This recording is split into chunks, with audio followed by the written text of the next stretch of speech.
in Nigeria promotes good governance and accountability and transparency. What are the recommendations of rule of law in Nigeria? It strengthens anti-corruption efforts. The Nigerian government should strengthen its anti-corruption efforts, including the prosecution of corrupt officials and the recovery of stolen assets. 2. It improves access to justice. The government should improve access to justice, particularly in rural areas, by investing in infrastructure, training more lawyers and judges, and promoting alternative dispute resolution mechanisms. Enhance security. The government should enhance security, particularly in areas affected by terrorism, kidnapping, and armed robbery, to create an environment of safety and security. 4. The rule of law in Nigeria should promote public education. The government and civil society organizations should promote public education and awareness about the rule of law, human rights, and the importance of respecting the law. 5. Support institutional reforms. The government and international partners should support institutional reforms, including the strengthening of the judiciary, the promotion of transparency and accountability, and the enhancement of the rule of law. In conclusion, the rule of law in Nigeria is a complex and multifaceted concept that requires ongoing efforts to promote and strengthen. While there are significant challenges to the rule of law in Nigeria, including corruption, impunity, and inefficiency, there are also strengths such as robust constitutional framework, an independent judiciary, and anti-corruption efforts to promote the rule of law in Nigeria. It is essential to address the weakness and build on the strength through a combination of institutional reforms, public education, and community engagement. Thank you. My name is Falola from the Department of Political Science, the representative of Group 23, talking on the topic Rule of Law in Nigeria and Appraisal. The concept of the rule of law was introduced to Nigeria through British colonization in the late 19th and early 20th centuries. Before colonization, Nigeria operated under various traditional systems of governance, such as the Islamic-based legal systems in the Northern Emirates and customary laws among other ethnic groups like the Yorubas, Igbos, and others. These systems were distinct from the Western idea of the rule of law. Principles of rule of law in Nigeria: we have constitutional supremacy. The constitution is the highest law of the land, and all actions or laws inconsistent with it are null and void. Government powers are derived from the constitution, ensuring checks and balances. We have equality before the law. Every citizen, regardless of status or position, is subject to the law. This ensures fairness and impartiality. We have fundamental rights protection. Chapter 4 of the Constitution guarantees fundamental rights, including the right to life, freedom of expression, and protection from discrimination. We have separation of power. Nigeria operates a system where the executive, the legislature, and the judiciary are independent of each other to prevent abuse of power. We have judicial independence. Courts are tasked with interpreting and enforcing the law without interference from other arms of government. What are the challenges of rule of law in Nigeria? We have corruption, bribery, nepotism, and other forms of corruption undermine the rule of law. We have insecurity. Insecurity and violence can lead to arbitrary arrest, detention, and human rights abuses. We have judicial inefficiencies. Delays, inefficiencies, and lack of independence in the judiciary can erode trust in the rule of law. We have executive overreach. The executive branch sometimes disregards court orders and oversteps its constitutional powers. We have weak institutions. Law enforcement agencies lack independence and are often influenced by political elites, leading to biased enforcement of laws. We have human rights violations, unlawful detention, police brutality, and extrajudicial killings by security forces. Examples: we have the now disbanded SARS. Allied system of failures in upholding citizen rights. What are the importance of rule of law in Nigeria? 1. It promotes justice. The rule of law in Nigeria ensures that justice is served and everyone is held accountable for their actions. 2. It protects human rights. It safeguards the fundamental rights and freedom of citizens. 3. It fosters economic growth. A stable and predictable legal environment attracts investment and promotes economic growth. Department of Political Science major, matric number 240503036. My name is First student, Department of Political Science major, matric number 2402016. My name is Ade Samuel, Department of Political Science. matric number 240503012. Hey everyone, my name is Ojulian Siodran from the Department of Political Science. My name is William Titula from the Department of Political Science, matric number 240503103. Good day everyone, Bagbemi Oluwaseun Olorunyomi by me from Political Science Department, matric number 240503112. Miss Adifaka from Department of Political Science.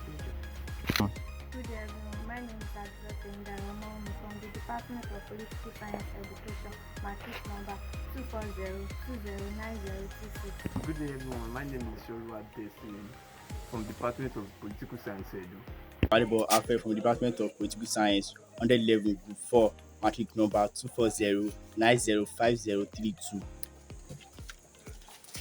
My name is Agbonobe Oluwatumise, Political Science 100 level group 4.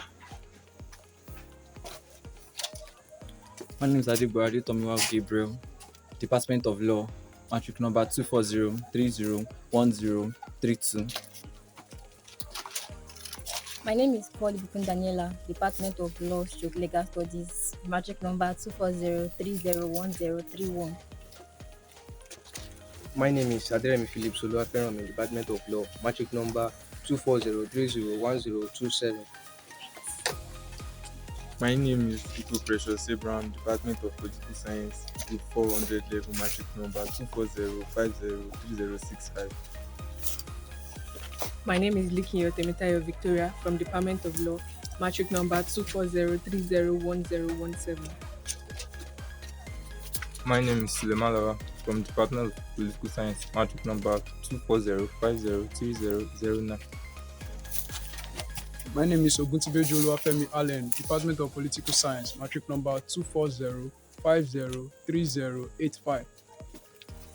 My name is Adewale Grace, Department of Political Science. My name is Victoria Daniel Oluwatosin from Department of Political Science. The name is Emily Akulade Stephen, Department Political Science. I am here representing Group 4, and we're talking on the topic, the political leadership conception of Nigeria. When we're talking about the political leadership conception of Nigeria, this refers to the way in which leadership has been understood, exercised, and within the country, and how it has helped shape its history, culture, socio-political environment. Nigerian leadership has been influenced by several factors, which includes its colonial past, ethnic diversity, political instability, and aspirations for more development. Now, when we're talking about political leadership concepts, we are to consider some key points, and some of these key points are: number one, we have colonial legacy / post-independence leadership. Now, Nigerian political leadership was initially shaped by its colonial rulers, which were the Britain, who introduced a centralized system of governance and indirect rule. After our independence in 1960, Nigeria went ahead and introduced a federal system of government and channeled its leadership after the British parliamentary and presidential system. Their leadership in post-independence was the struggle between democratic governance and military rule. Going to number 2, where we have the military / the civilian leadership.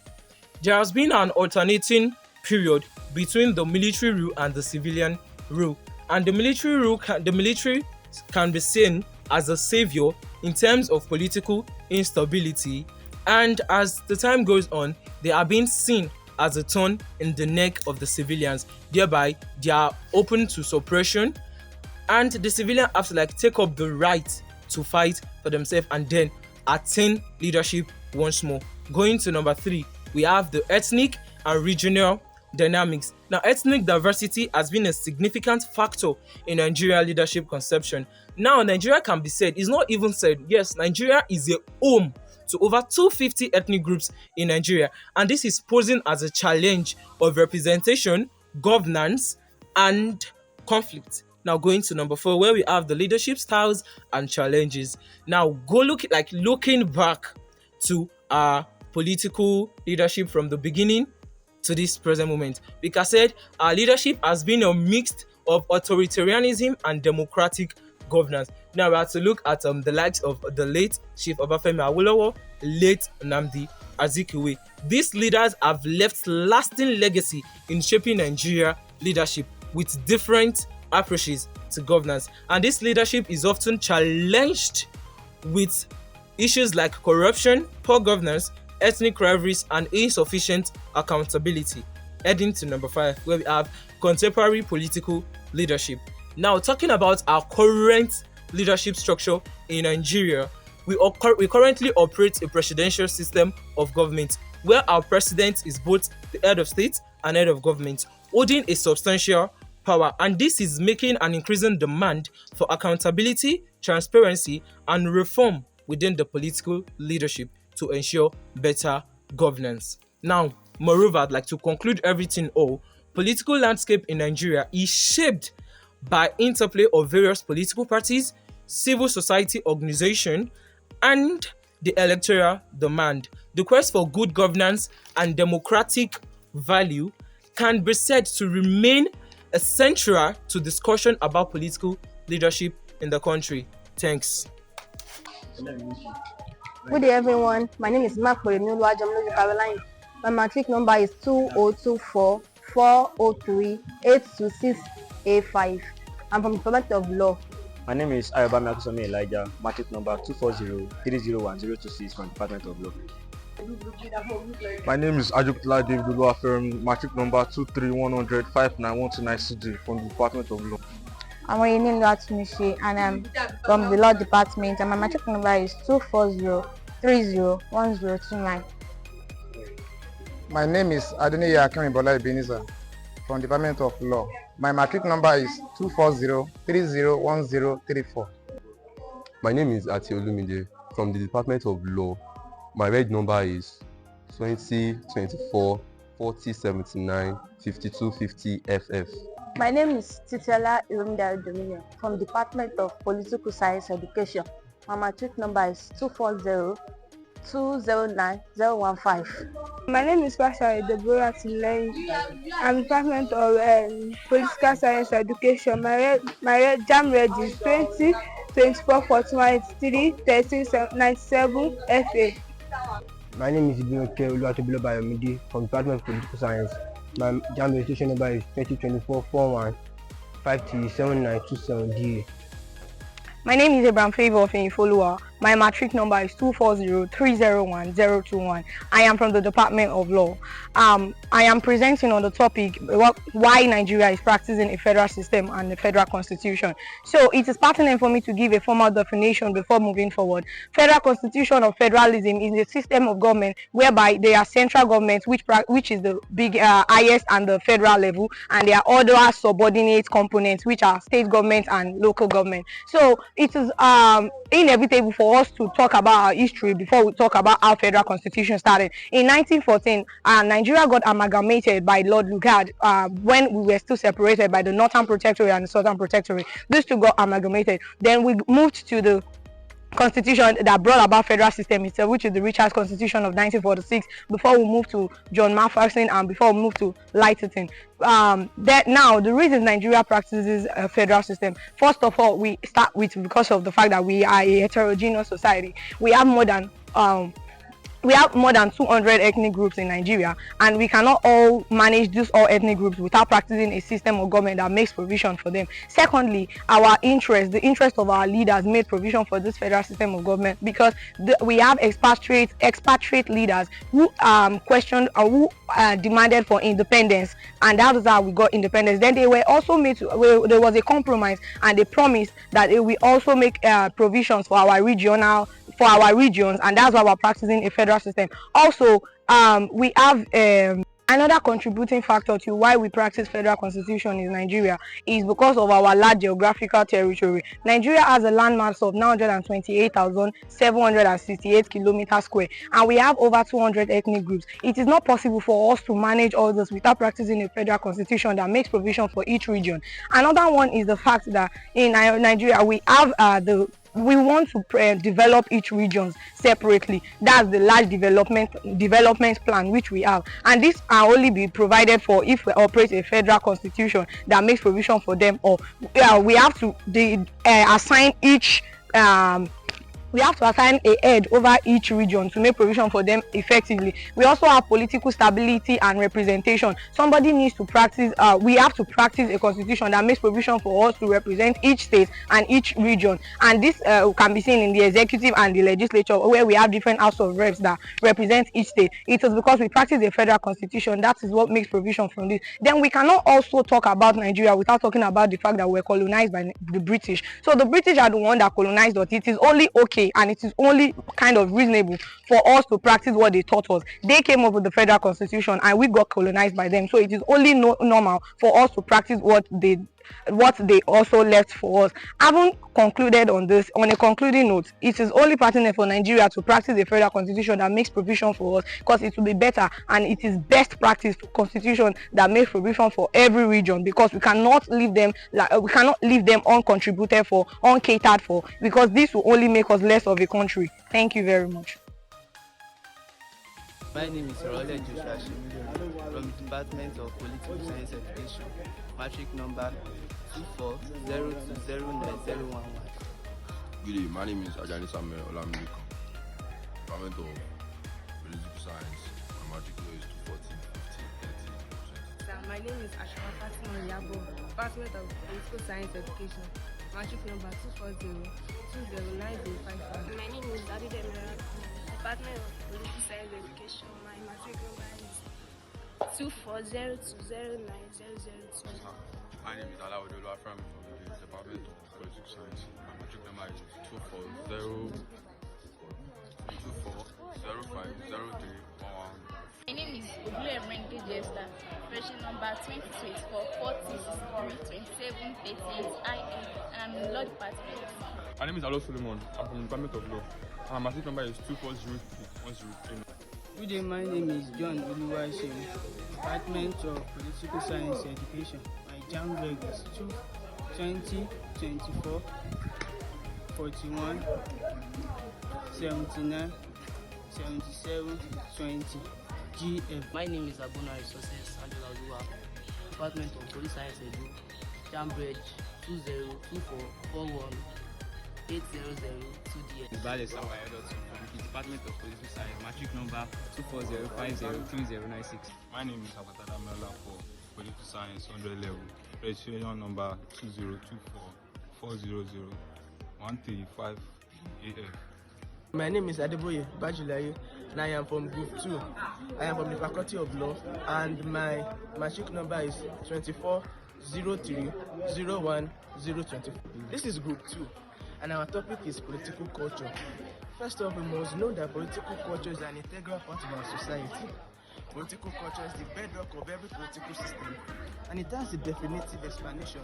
That is, it shapes how citizens engage with governance, institutions, and political process. It is defined as the collective attitudes, values, and beliefs that influence political behavior, and political culture determines whether democratic institutions flourish and authoritarianism prevails, or it's an hybrid system that merges. It affects not only how people perceive their governance, but also how they participate in it, whether through voting, protest, political discourse, and passive obedience. Now, the two major postulators of political culture as a concept is Gabriel Almond and Sidney Barber in their seminal work, The Civil Culture, that was written in 1963. It emphasizes that political culture is not merely about political institutions, but also about how citizens interact and work with such institutions. They argue that democratic stability depends on the balanced political culture, one that fosters participation, trust, and critical evolution of governance. As Almond and Barber put it in their work, a stable democracy requires a culture in which citizens are informed and involved and also supportive of democratic values, and yet critical and independent-minded. This perspective highlights the delicate balance between active civil engagement and institutional legitimacy. A nation with a robust democratic culture is more likely to maintain accountable governance, while one with weak political culture may succumb to corruption, authoritarianism, and instability. Now we must talk about the relevance of political culture in modern governance. Political culture manifests in various forms across various nations. It influences political stability and the effectiveness of governance in those states. The United States, for example, has political culture deeply rooted in individual liberty because of its revolutionary history and the antecedents of how the states was created.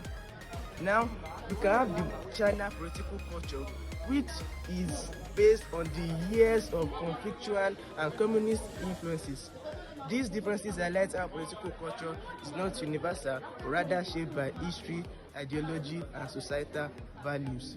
In addition, the role of political culture in governance is particularly evident in nations going under political transitions. We can quote Francis Fukuyama in The Origins of Political Order 2011. He argued that societies with weak political culture struggle with governance because they lack the institutional frameworks and the civil traditions necessary for stability. According to Fukuyama, institutions alone cannot sustain a democracy. They must be accompanied by a culture that values participation, accountability, and the rule of law. The statement underscores the connection between political culture and institutional effectiveness. A nation with strong democratic institutions but weak democratic culture may find itself slipping into autocracy and corruption. Conversely, a nation with vibrant political culture but weak institutions may experience political unrest or revolution, as seen in the Arab Spring uprisings. Political culture and participation.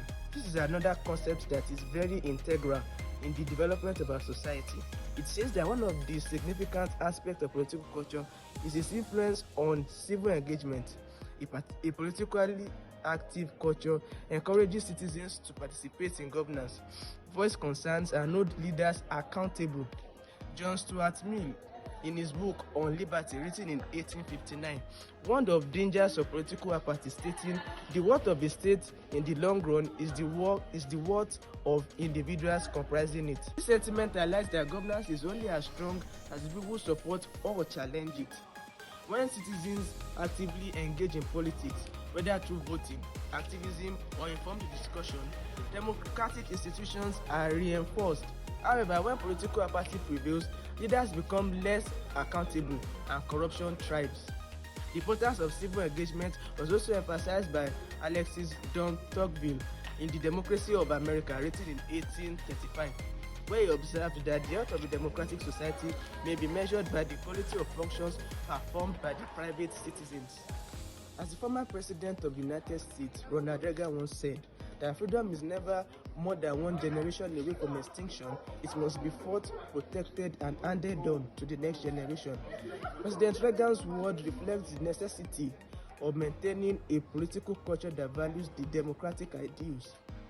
Without such a culture, institutions lose their legitimacy and authoritarian tendencies may emerge. In conclusion, political culture is the foundation on which governance is built. It determines not only the structure of institutions, but also the extent with which citizens engage and influence their political systems. Now, next in line is political culture and institutional legitimacy, which is a subdivision of political culture, and it says that political culture has a critical role in shaping the legitimacy of political institutions. When citizens trust their government and believe in its fairness, institutions gain credibility and stability. Conversely, when political culture breeds cynicism and disillusionment, institutions face the crisis of legitimacy, often leading to unrest and authoritarian tendencies. As the former US President Ronald Reagan once said, freedom is never more than one generation away from extinction. It must be fought, protected, and handed on to the next generation.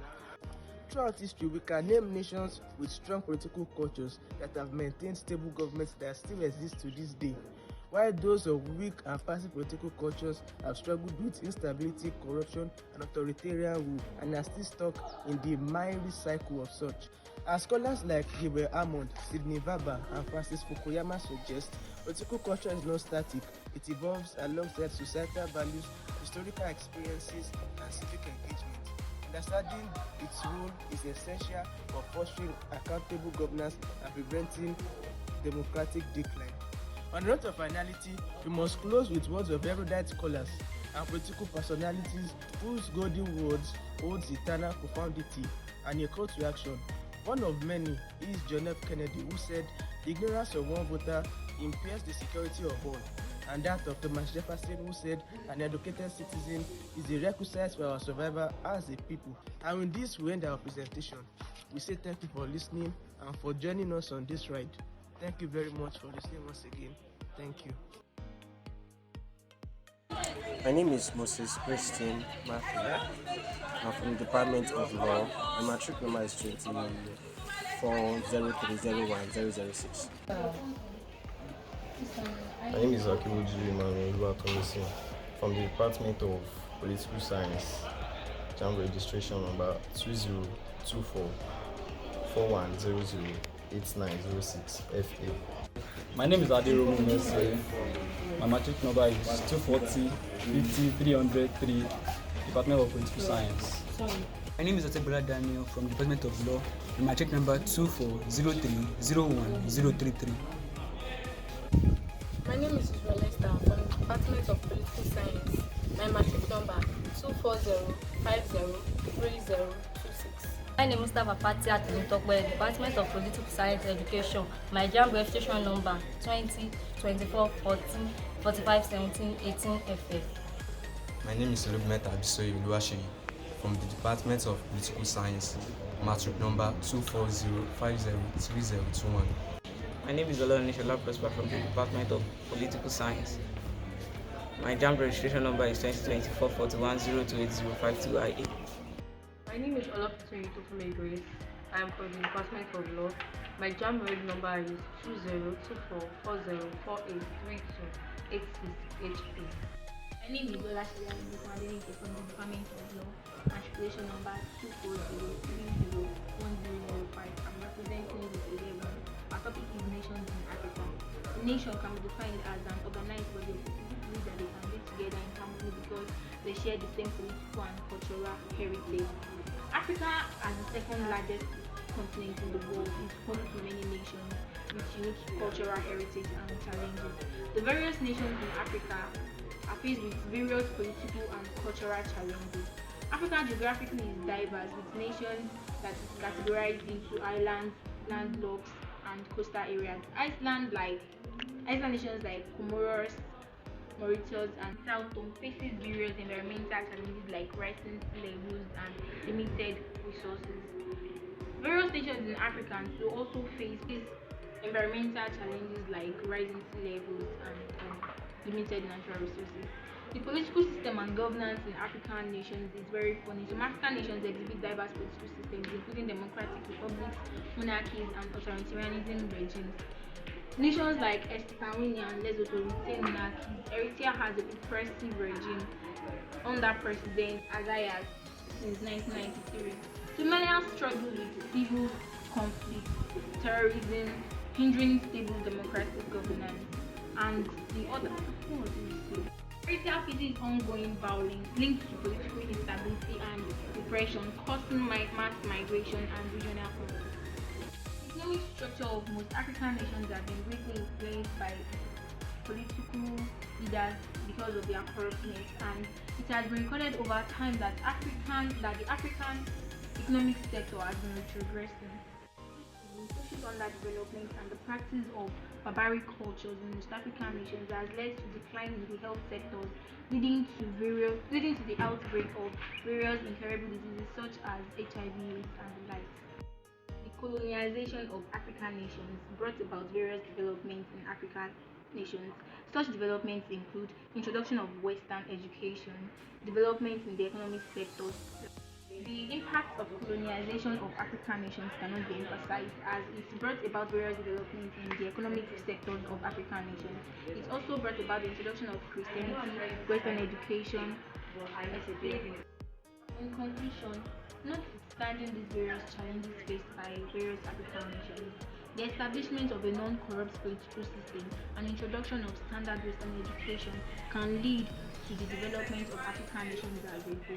Good day everyone, this is Group 24 presenting to you Bicameral Legislature, to be or not to be. My name is Bangbosha Denike Florence, reg number 2024 41 26 56 15 FA.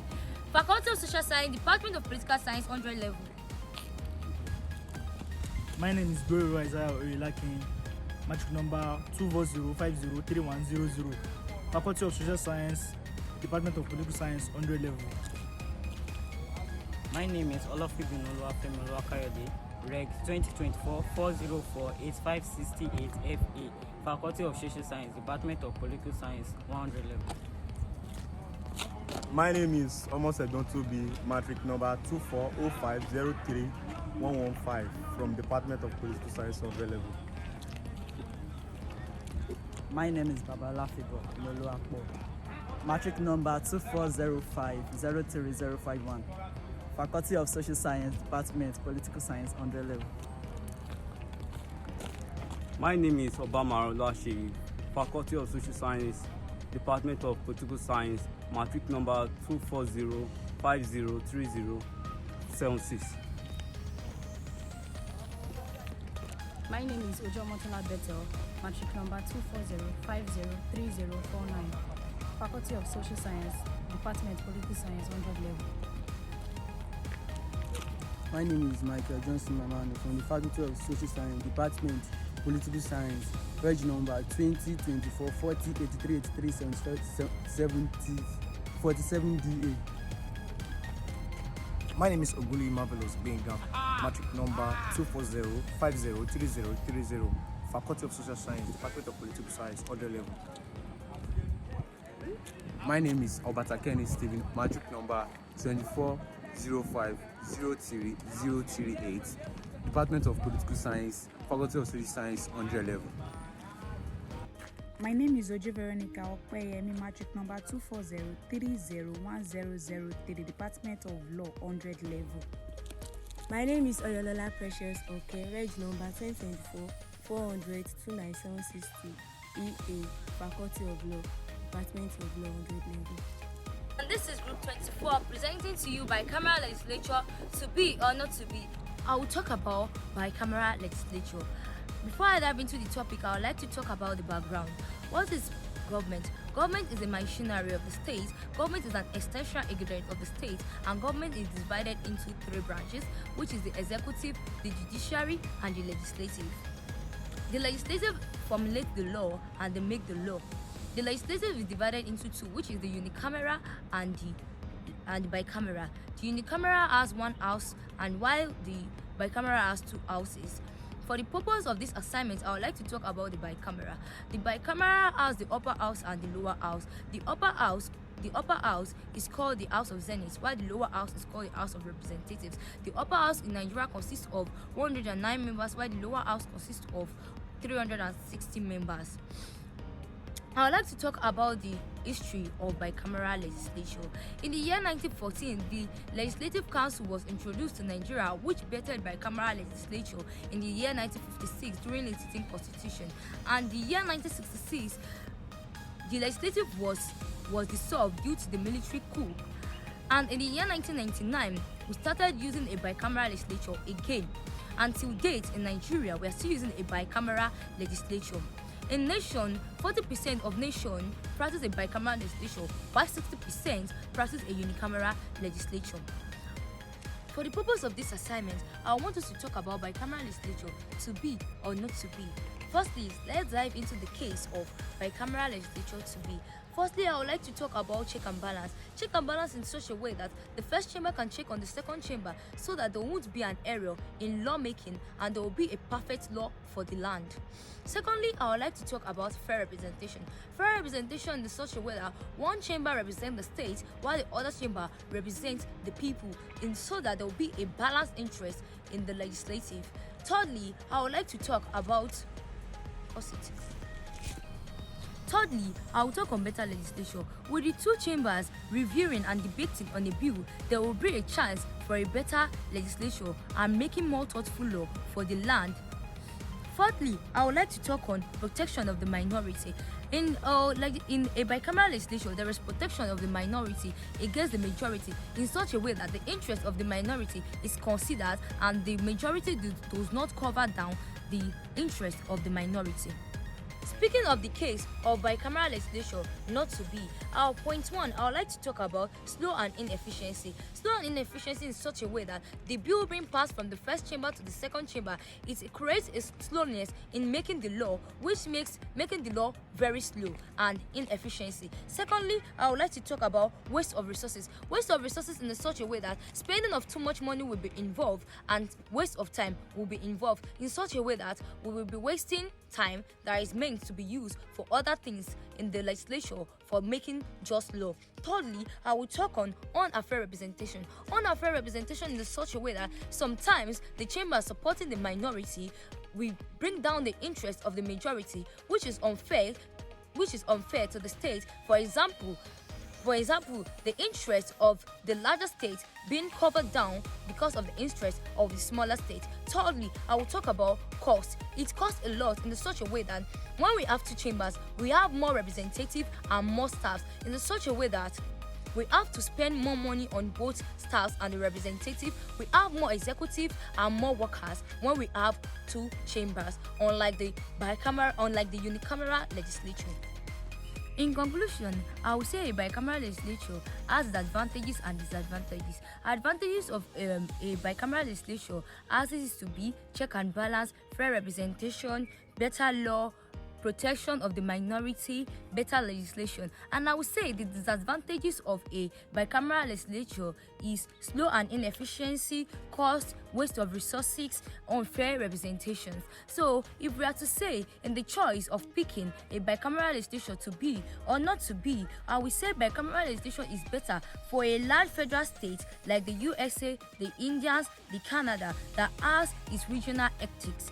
And I will say a unicameralism suits smaller states like Denmark, New Zealand, and etc. The choice between a bicameral legislature and a unicameral legislature depends on the country's size, governance ties, and the way they govern their lands. So it also bases on their political priorities, whether a country values speed and oversight. If a country values efficiency and cool decision making, unicameralism is a go. But if a country values check and balance, fair representation, a bicameral legislature is a go. So I would say it depends on what the country needs and what the values and the size of a country to pick if a bicameral legislature is to be or not to be. Thank you.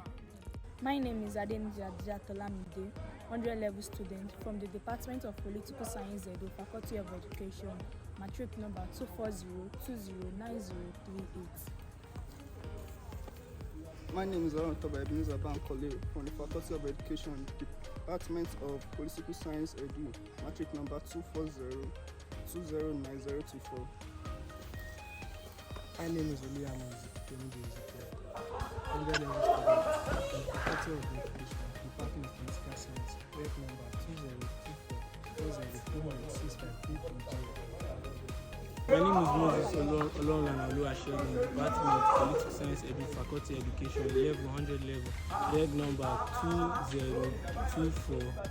202441266772GA. My name is Fatoyemo Omiesta from 100 level, from Political Science Education Department, matric number 240209006. My name is Odedebora Ayomide, 100 level student for the Department of Political Science Education, matric number 240209036, Faculty of Education. My name is Lekola Akbalumi, 100 level student, Department of Political Science, Faculty of Social Science, matric number 240503083. My name is Alade Motayin Lovett, 100 level student, Faculty Education, Political Science Edu, matric number 240209021. My name is Oshumakide Precious, 100 level student, Political Science Education, Faculty, matric number 240209013. My name is Afolabi Oluwadamilola Stella, Faculty of Social Sciences, Department, Political Science, 100 level, matric number 230-503-198. My name is Ada Kofeto Luanifemi, Department of Political Science, Faculty of Social Science, 100 level students, matric number 240503056. My name is Balogun Dawula Precious, Department of Political Science, 100 level, matric number 240503062. My name is Akminofesha Jadisola from the Department of Political Science, Faculty of Social Science, 100 level students, joint registration number 2024413913325 CA. I'm going to be talking about the sources and limits of authority in Nigeria. First of all, what is authority? Authority can be defined as the legal ability to compel the behavior of others. I would like to buttress the definitions of various scholars. First of all, Max Weber, he defined authority as having legitimate power and ability to compel the behavior of others. Sources of authority. Sources of authority can be defined as where authority is derived from. First of all, we have the 1999 Constitution of Nigeria. This is a legal document that is stating all the governmental powers. Secondly, statutory laws. Thirdly, custom and convention. Fourthly, international treaties. And fifthly, judicial precedents. We have practical limits. Under that, resource constraints. Authority can be limited by the availability of resources, such as funding, personnel, or time. Under that, we have external pressures. Economic, political, and environmental factors can impose limits on what authorities can do. Thirdly, we have organizational limits. Under that, we have hierarchical structure. In organizations, authority is often distributed among different levels and individuals who may only exercise power within their designated roles. Secondly, we have policies and procedures. Established protocols can guide decision-making and restrict the extent of authority. Thirdly, we have cultural and social limits. Under that, we have cultural norms. Different societies have varying expectations regarding authority, which can limit how power is being exercised. Secondly, activism and resistance. Social movements and public dissent can challenge the limit authority by advocating for change.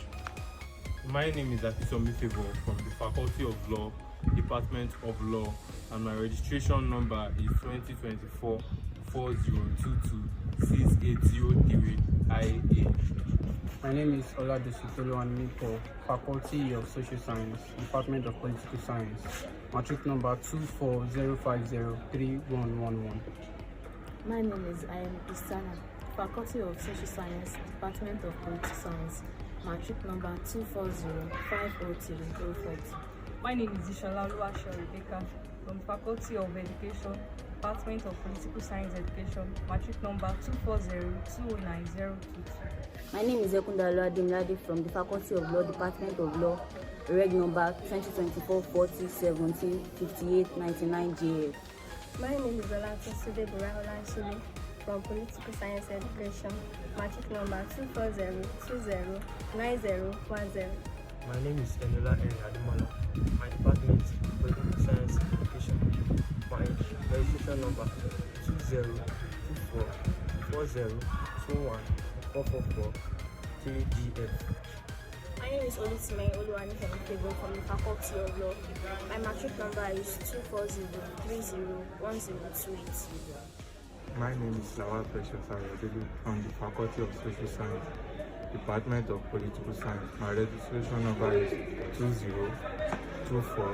2024-4197-400788. My name is Sajiwali Precious Teluwa, Faculty of Social Science, Department Political Science, reg number 2024-41926795. My name is Adu Ayonde Emmanuel, Faculty of Law, Department of Law, matric number 240301015. My name is Ajoy Sandra Daniela. My department, Political Science Education, registration number 2024-411-00478-JK. My name is Usman Ahmed Ayobami from the Department of Political Science Education, matric number 240209028. Good day, my name is Babatunde Iyanoluwa Samuel from the Department of Law and the Faculty of Law. For the purpose of this academic endeavor, I'll be taking us on a journey into understanding how separation of power works in the Britain, and I'm representing the group 13 for the poll 103 representation for elements of government. Now, before we start, we have to do a conceptual analysis of the topic, which says separation of power in Britain. What separation of power? To a layman, when you hear separation, you know it means to differentiate. Now, when we are separating powers, or why do we separate powers? In every government setting, there's usually something called the organs of government. That is, we have the legislature, we have the executive, and we have the judiciary. Now, to avoid a situation whereby an arm of government overrides the work of another arm of government, their powers have to be clearly separated. That is, what the judiciary does has to be different from what the legislature does, and what the legislature does has to be clearly different. There has to be a clear difference between what the legislature does from what the executive does. Now, how does this happen in the Britain? Now, the Britain is a conglomeration of 4 states. That is, we have England, we have Scotland, we have Wales, and we have the Republic of Northern Ireland. By default, this country, or let me say this kingdom, uses parliamentary system of government. That is, the person who is the executive, that is the prime minister, is also a member of the parliament. But in this regard, he actually draws his authority from the supreme ruler, who happens to be the queen or king, also known as the majesty. Now, how is the parliament set up? Okay, we have the House of Lords and we have the House of Commons. In the House of Lords, it is hereditary. That is, those are the people from the royal family. The members of the House of Commons are picked from the 4 conglomeration, that is the England, the Scotland, the Wales, and the Northern Ireland. The Prime Minister is chosen as a majority leader because the party where he comes from usually have the highest number of seats in the parliament. Now, what's the judiciary in the Britain like? The judiciary in the Britain is made of judges and the officials of the courts. Their main function, just like every other judiciary, is to serve as the adjudicators of law. They understand the law, they do criminal litigation, civil litigation, whatever it is that to do with argument and settlement, it is the work of the judiciary. Now that we have an understanding of how the structure of government is in the United Kingdom, that is the Britain, so let us have a closer understanding into how the government actually works. Now, in the UK, the system of government being used is parliamentary system of government. That is a system of government based on the parliament. It is so much such that even the person who wields the executive power is from the parliament, that is the prime minister. Which means in this kind of political setting, it is actually hard to have clear separation of powers. But then, even as it is, there are still checks and balances. That is, the parliamentarian, the highest parliamentarian, that is the prime minister, can be checked by the members of the parliament if he is making rules or upholding laws that are against the will of the people. And when it gets too much, I mean after a lot of deliberation and there's still no change, then there is a concept called the vote of no confidence that can be pulled in the parliament. That is, a vote to be made, and when he loses that vote, he has to resign. That is, he has lost the confidence of the parliament. As it has been noted that in parliamentary system of government, it is hard to find the discrepancies between the executive and the parliament because they are more like a body. And because the topic of consideration at hand isn't checks and balances, why not let us just look at how their powers are separated so that we can delve fully into separation of powers. Now, what does the parliamentary do? As you already know, the parliamentary serves as both the organ that makes the law and the organ that executes it, although under the authority of the supreme ruler, which is the majesty, either the king or the queen. Because we are going to be looking at the legislature as both the legislative arm and the executive arm, the features that I'll be stating will draw precedent from both things that the executive and the legislature do. Now, in the Britain, what do the legislative do? That is, what does the parliament do? And it should be noted that the parliament in the UK is actually in theory, although there's an headquarter in London. The three parliaments consist of the Parliament of England and Wales, the Parliament of Scotland, and the Parliament of Northern Ireland. Now, what do? They sit on issues and they make deliberations. Which is the primary function of what the legislature do. They deliberate, and when they deliberate, they make laws, they make policies that helps all and sundry in their day-to-day life.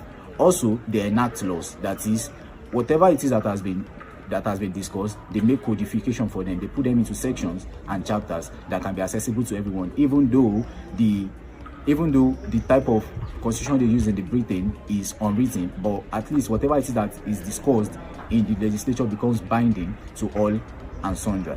The legislature also makes policies that bans the UK for matters of diplomacy, that is matters that goes beyond just the UK, that is matters between one country and another. Also, they make deliberations on security, on infrastructure, on transportation, which the Prime Minister, who serves as the administrative executive, he has to listen to them and he has to do them because that is his primary function.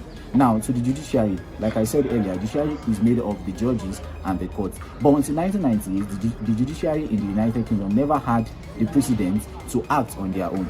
But now they can do works of adjudication. When there is argument, it can be taken to the court. When there's a criminal proceeding, it can be taken to the court. And whatever their judgment is becomes a binding, it becomes the case law.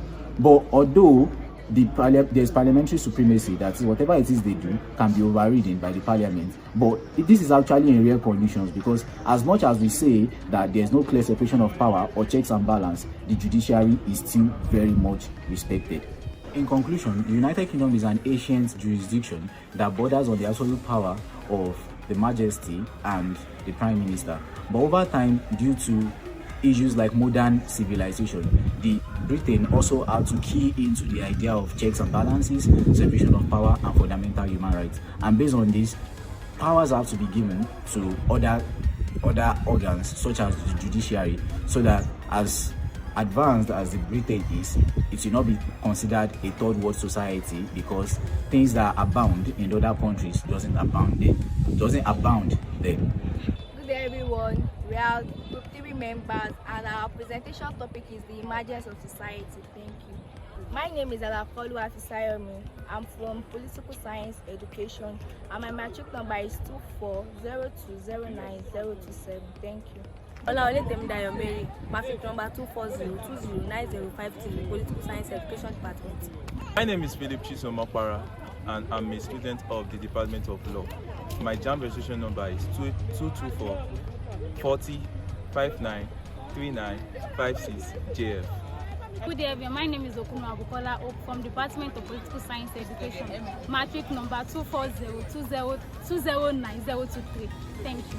Good day, everyone. My name is Karim Ismaila from Department of Political Science Education. My registration number is 2004 4009 7832HF. My name is Joseph Guinness from the Faculty of Law. My matric number is 240 301 004. Good day, everyone. My name is Akonde Victoria, Department of Political Science, matric number 240 50 30. Good day, everyone. My name is Olukuni Bengala Miko from the Governmental of Political Science. My reg number is 2024 40 36 92 63 JA. Good day, everyone. My name is Ekweti Deborah from Department of Political Science. My matric number is 230405 My name is Alidowole Justice G. My reg number is 2024 41 85 48 93 IF. Ekade Johnson from the Department of Political Science, matric number 240 503 117. My name is Olabusi Ibrahim Ayinde, Faculty of Social Science, Department of Political Science, federalism. Good day, everyone. My name is Alakolu Afisayomi. I'm the group leader of Group 3, and our presentation topic is the emergence of society. First and foremost, what is society? A society is the structures which deal with the traditions, beliefs, and these all coming together to bring their economical and their cultural art And first of all, we are talking about emergence of society. What is the emergence of society talking about himself? Emergence of society is the structured communities which help the coming together of a different abilities in order to bring up their growth and traditions. And what are the type of society? The type of societies is gather-hunter societies. What are gather-hunter societies? This is where hunters come together in order to wild animals, and even coming together to the wild animals, they're going to a trade, into some sales, and this helps the societies go into their lively modern ways. And the second one is agricultural societies. Agricultural society is whereby the farmers come together in order to bring their growth, their crops, and this helps the team to bring the highly modern ways in which different crops are sold out. And this even help the government to improve the medical changes and their physical changes in which the society bring complaints. Like for instance, even in their modern ways, a lot of families are dealing with complaints of needs, some are dealing with complaints of controls, and some are dealing with complaints of physical things, which help them to bring in their growth and lower them in their self-esteem. And this is the bad thing in which you see a family of 4, 5 lacking a lot, and this allows the societies to come together in their different ways and in their cultural, economical ways. And let's check about their government. This government should know that its society is lacking a lot, and this help the society to come together in their emergency ways. Like let's check about the society doing a lot more than the government himself. How can these things go? It can't be going public, and this is the opportunity why a society bring up the matters in gaining a lot of economical growth, and in which the growth even make the society whole of difficulty. And let's check about the types and the importance of the society himself. The society himself make a growth in which even the people lacking behind can come together to achieve their goals, their gain, and in which even boost them in their immune system. Even when the society is good, they are living fine, their standard of living is public, this will ginger them. It goes physically and economically. Political science is the essentials. Even if the government is supposed to know that the society are lacking a lot. Let's talk about their family and their standard. Their families, some families are in need. So families are in needs in which the society even bring together to the political societies, and this engage the government should know that some society are lacking the rights, and these things political society should know that government and individual has the rights. Let's check about some of their things. Like let's check about some societies in their modern ways in which the society even knows their rights. A lot of society are suffering. That is how we bring up the topic emergence of society, in which the government can help us to know how to resolve the family needs, and they are lacking a lot. And this thing happens to be the societies even bringing down their social esteem and their self-esteem. Even let's check some of their people, some individuals. Each people have ideas that they want to share with, but the way their governments are lacking, the way their governments are needs, this don't allow their government to have a lot of things to do with it. And let's even check about their modern way. Let's check about our civilized way now. Even our civilized way, a lot of people are lacking. That even our government should know that a lot of people are lacking. That is why we bring out this topic, emergence of society. The government is supposed to work in us together to help us to bring out a solution in this matter. Because our society cannot just come in a modern way suffering a lot.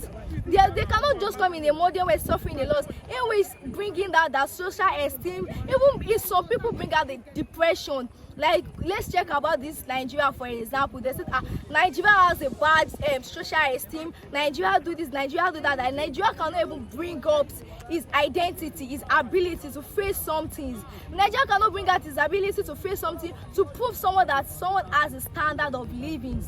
And even some people going for each different things with depressions, because even a state or a country himself is bringing someone depressions. That is how we're bringing out this emergence of societies in which the government can come in together to bring out the solutions that is society and need, genuinely needing in the standard of living. And let's even check about our society himself. The society even bring out the abilities, they bring out the workings, the hard workings, the benefits, they bring out the identities, and even even helping the government to even bring out their support. As long as the government bring out their support in them, all this will go smoothly. Our modern ways, everything will go smoothly. In conclusion, the emergence of society is the dynamic continuous of the human interactions, cultural evolutions, and the way cultures behave. Let's check about Igbos, Yoruba coming together as one in order the society to gain their abilities of their living standard. Let's even check about their human interactions, the way women interact. Let's check the way we interact with one another, bringing out their ideas, bringing out what we're going through in minds in order to make their societies growing up civilized ways. And even our government should know that as a family we are lacking a lot. Even in modern ways we are lacking a lot. This is why we bring out the emergence of society, in which our government should know what we are lacking, our needs and our family needs. And all these, government should know that no one is against the law. All the individual has the equal rights, the equal laws, bringing out their support, bringing out their needs and their ideas. What is battering one another, all the way the government will solve it for us. And this brings us together as an individual to achieve our aims, our benefits, and I stand as an individual to grow in our immunity. Let's let the government understand that we are lacking a lot. This even make expressions, making individual low in their self-esteem. Some individual may have some ideas in which to allow the society grow in their modern ways and make them civilize, make the society civilized in their ways. And the government is supposed to know that all the individual has the rights. We have the rights, we have the growth, we have the opinions in which we can give to government, in which they can support us physically and emotionally. And let's check about our civilized ways. This country, let's check these countries as a genuine example. This Nigeria is civilized every day by day. New things enter, new equipment, new elements, everything enters in these countries. And even as a society, the way we try to use it is improper because our governments are not telling us the right, the way we use it. And this is making the society grow in their low self-esteem. And when we mean about low self-esteem, this even make, after low self-esteem, the present day by day, this make the society feel depressed. This makes the society feel impressed. In this, I can tell you guys that a society can come together to journey their benefits and make the country have the immune system to be a better person through the society. And my name still remains Alakolu Afisayomi. Thank you. Everybody, my name is Kolawole Excel from the Department of Law, matric number 240301019. My name is Ayola Taiwo Funike from the Department of Law, matric number 240301020. My name is Abisa Guakumbalali Joseph, Department of Law. My matric number is 240301012. My name is Oguni Beatrice Damgola from the Department of Law, matric number 240301002. I'm Temitope Wadamilola from the Department of Law, and my matric number is 240301037. My name is Etilia Oderi, the Department of Political Science Education, Faculty of Education. My name is Oshino Otoayo, the Department of Political Science Education. Matric number is 240053059. My name is Emaya Ademola of Social Science Education Department, 100 level. My name is Betet Sinlei. I'm from the Department of Political Science Education. My matric number 240209042. My name is Adela Ruabesi from Political Science Department. My name is Naomi Akadibia from the Department of Political Science. My matric number is 240503025. My name is Alama John from the Department of Political Science.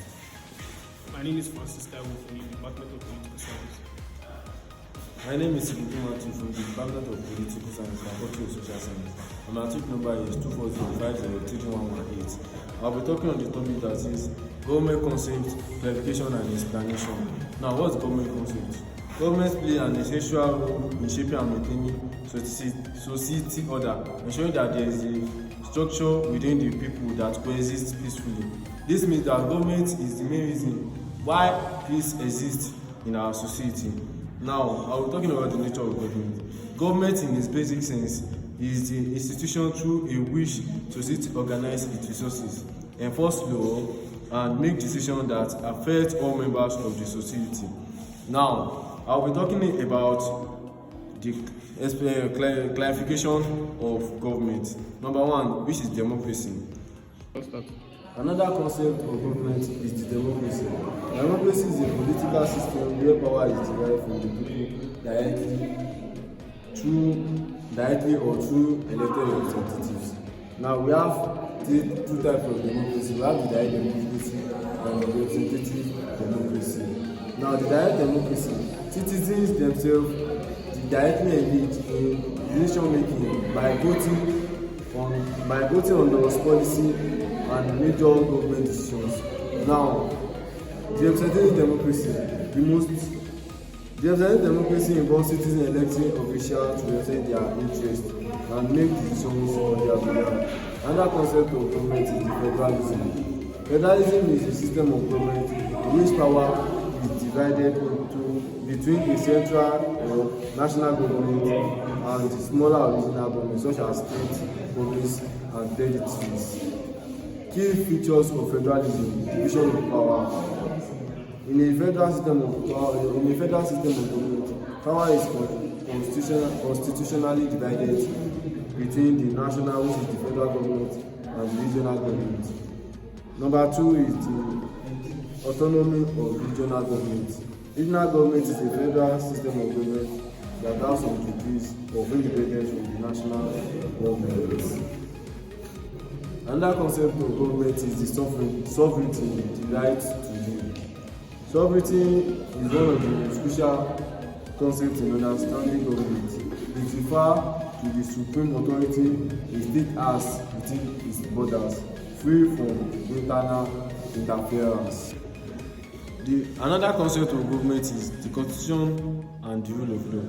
A constitution is a fundamental legal document that defines the structure, power, and responsibility of a government in a society. The constitution plays a crucial role in organizing a country governance structure. It serves as a key responsibility for this function. Number one, establishing government institution. Number two is limiting government powers. Then number three is codifying fundamental rights and freedom. Another concept of government is separation of power, check and balance.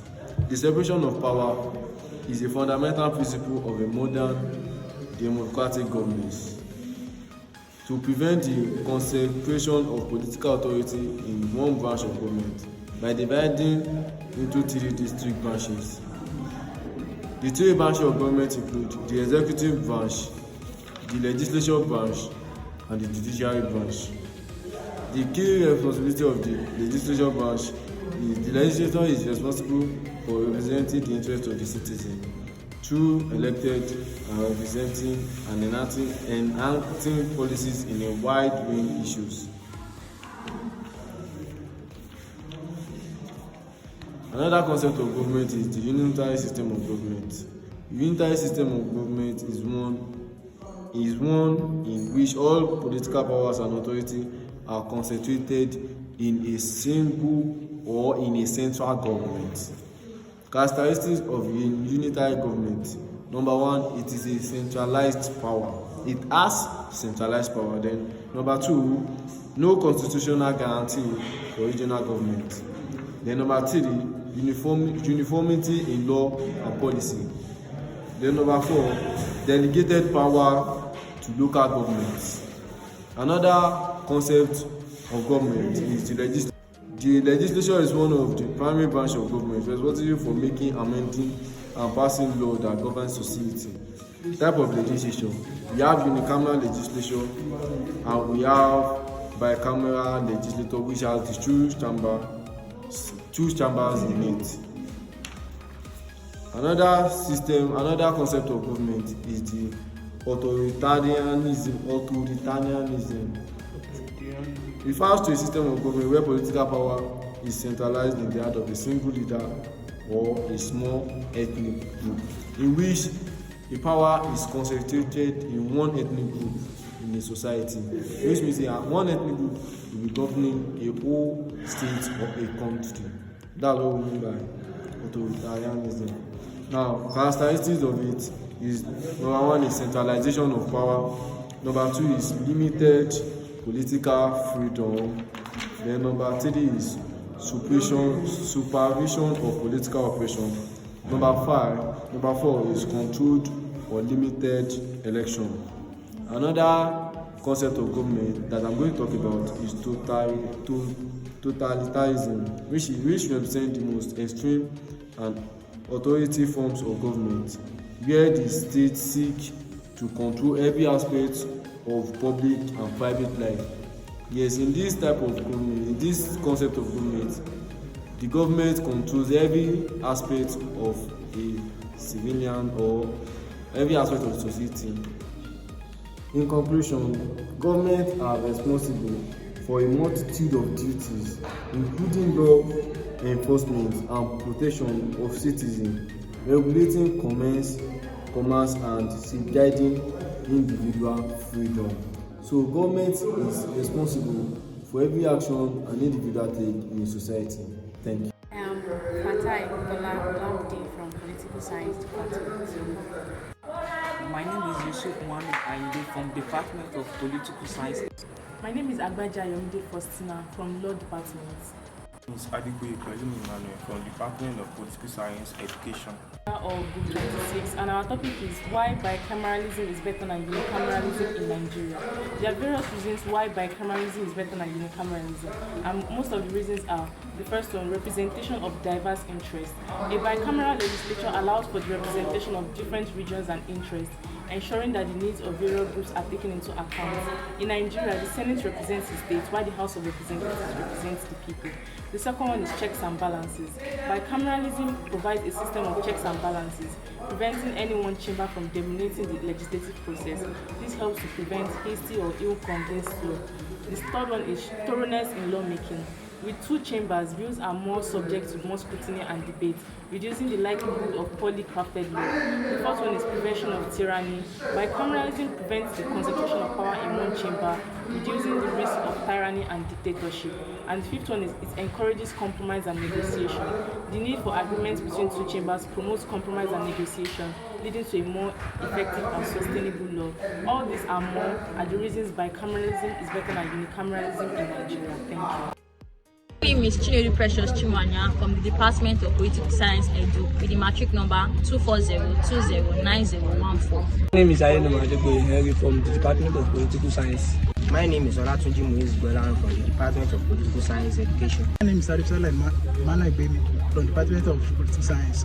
My name is Professor Sunday Yano from the Department of Political Science Education, matric number 2402093. My name is Olufemi Zolaiko from the Department of Political Science. My name is Alania Aisha from Political Science Department. My name is Abiodun Favoyemide from the Department of Political Science Education with the matric number 240209030. My name is Garba Okiki Jesu Victor from the Department of Political Science Education with the matric number 240209007. Saturday testimony from the Department of Political Science Edu with the matric number 2402090. My name is Ogunyomi Daisy Daniel from the Department of Political Science. My name is Ayode Izolade. I'm from the Department of Political Science Education. My name is Abiodun Clement Tosin from Political Science Department with the matric number 240503070 from Group 18. I'm here to present the legitimacy in government. If we're talking about the legitimacy in government refers to the recognized right of an authority to govern, often established through legal, moral, and popular consent. This concept underpins the stability and the functionality of political system. Okay, this implies that without legitimacy, government face significant challenges in maintaining law and implementing policy. Okay, let me in other ways, without legitimacy, government has no right in implementing policy, government has no right in enacting law, government has no right in maintaining order within its jurisdiction. This implies that legitimacy is the foundation in which government is being built. Without legitimacy, government face significant problem in maintaining authority and implementing order, in implementing policy and order within the jurisdiction. Okay, let me talk about the theoretical foundation of legitimacy. The term legitimacy originated from the Latin word called legitimus, which means lawful or according to the law. In political system, we understand that legitimacy refers to the recognition and the acceptance of authority to govern.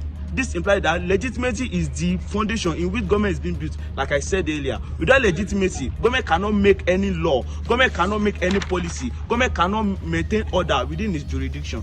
Okay, let me talk about the philosophical perspective. Philosophical perspectives such as John Locke, Thomas Hobbes, and J.J. Rousseau contributed to the topic which is legitimacy in government. Okay, let me talk about the types and sources of legitimacy. There we have political legitimacy, we have legal legitimacy, we have moral legitimacy, and we have international legitimacy. Let me start with political legitimacy.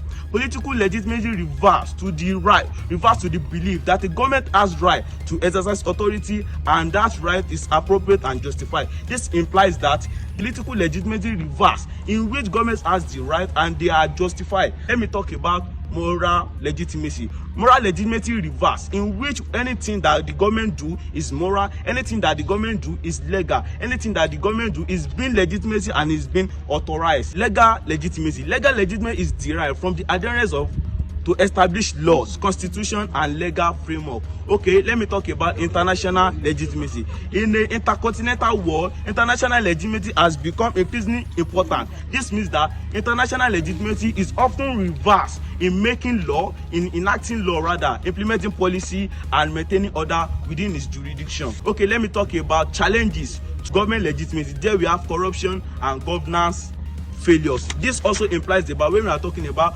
political apathy, in which government promises the citizens, all the people, that I will do this, I will do infrastructural development, I will do power supply, in which they fail us, which means they have no legal and they are not legitimate. Okay, let me talk about political instability and conflict. Political instability and conflict is another major threat to government legitimacy. Civil unrest, corps, and violent conflict governors and often leave a power vacuum that is difficult to fill. This implies that political instability is also affecting Nigeria as a country, in which there is no stability of government, in which there is no stability of rule of law, in which there is no stability and the real amendment of rule of law. When we are talking about the political instability and conflict, there we are saying that government is not permanent, in which state is permanent. Okay, let me talk about globalization and external pressure. Globalization, while offering numerous opportunities for growth and cooperation, has introduced complex challenges to government legitimacy. This implies that globalization and external pressure is also among the source of legitimacy. Okay, let me talk about authoritarian and human rights violation. Authoritarian and human rights violation regimes characterized by centralized power and limited political freedom, three inherent challenges to legitimacy. This implies that we are talking about the authoritarian, there we have in which government has total absolute power over the citizen, in which the state has absolute power in controlling both the life of the citizen. Okay, let's talk about the case studies in legitimacy. Number one, we have democratic legitimacy, in which is established in the United States. The legitimacy of the US government is grounded in the Constitution, democratic election, and rule of law. However, challenges such like electoral dispute, political polarization, system inequality, and decline public trust have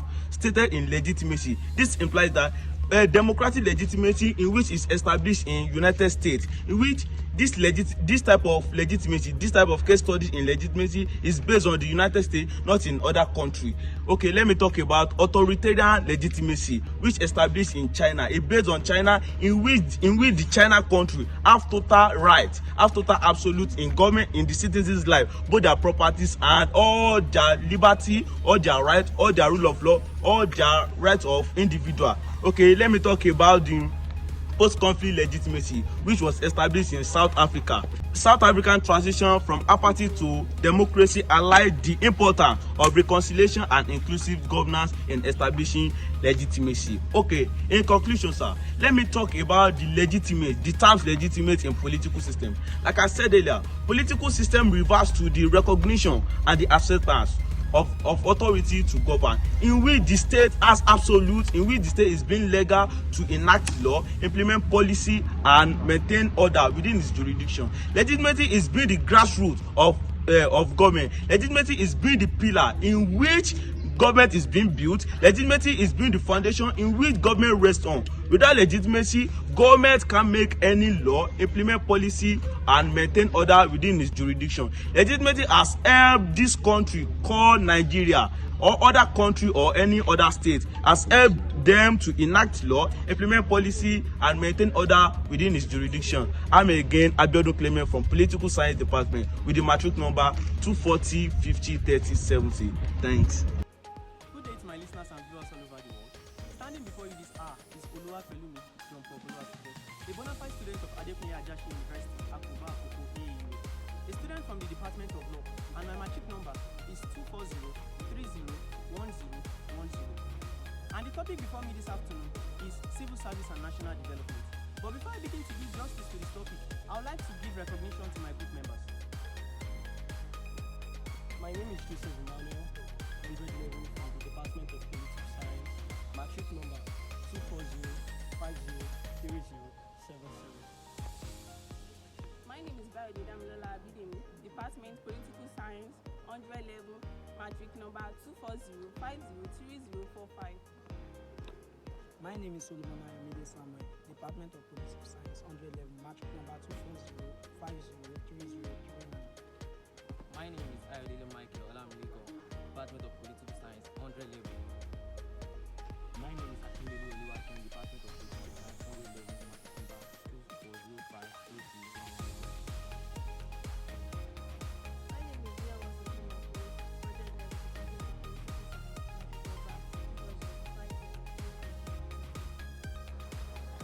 My name is Adi Dels.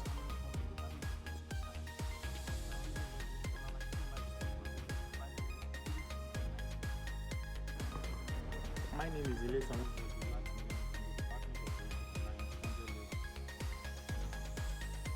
My name is Adiwura Christiana Aladeshi, an 100 level law student. My matric number is 240301009. My name is Akidola Nkosi Dokas, a 100 level student from the Department of Law. Matric number is 240301037. My name is Great Ajinosu from the Department of Law, 100 level, matric number 240-301035. Okay, my name is Adeni Olade Christy from the Department of Political Science and 100 level student. My matric number is 240503094. So now down to the topic before me, civil service and national development. Civil service is for the betterment and enhancement of the nation through development. Civil service is a body of employees. Such employees include directors, assistant directors, permanent secretaries, high commissioners, and even diplomats, saddled with the responsibility of implementing and administering governmental policies and programs. These governmental policies and programs include educational policies, foreign policies, international relations, as well as cultural policies.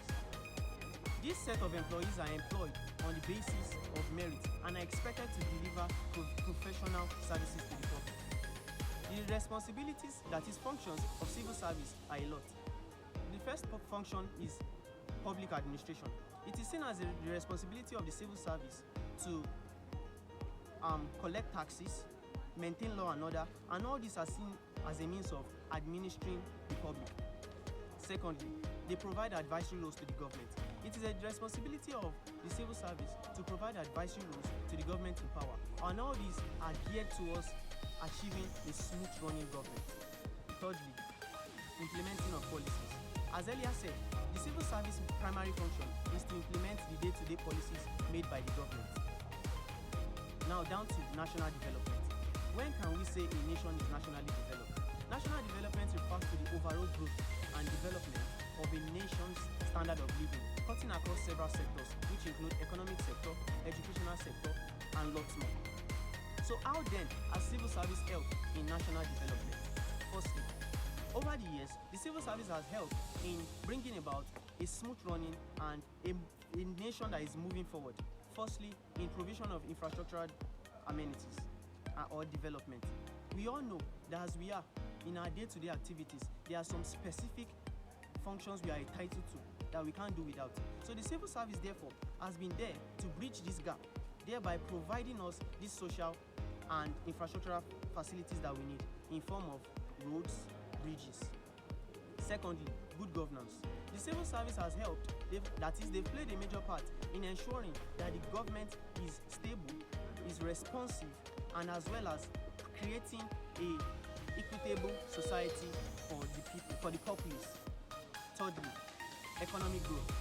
The civil service has helped in several areas in fostering and bringing about a development in a nation's economically, thereby giving an interface for entrepreneurs, for businessmen, for traders to trade locally and internationally.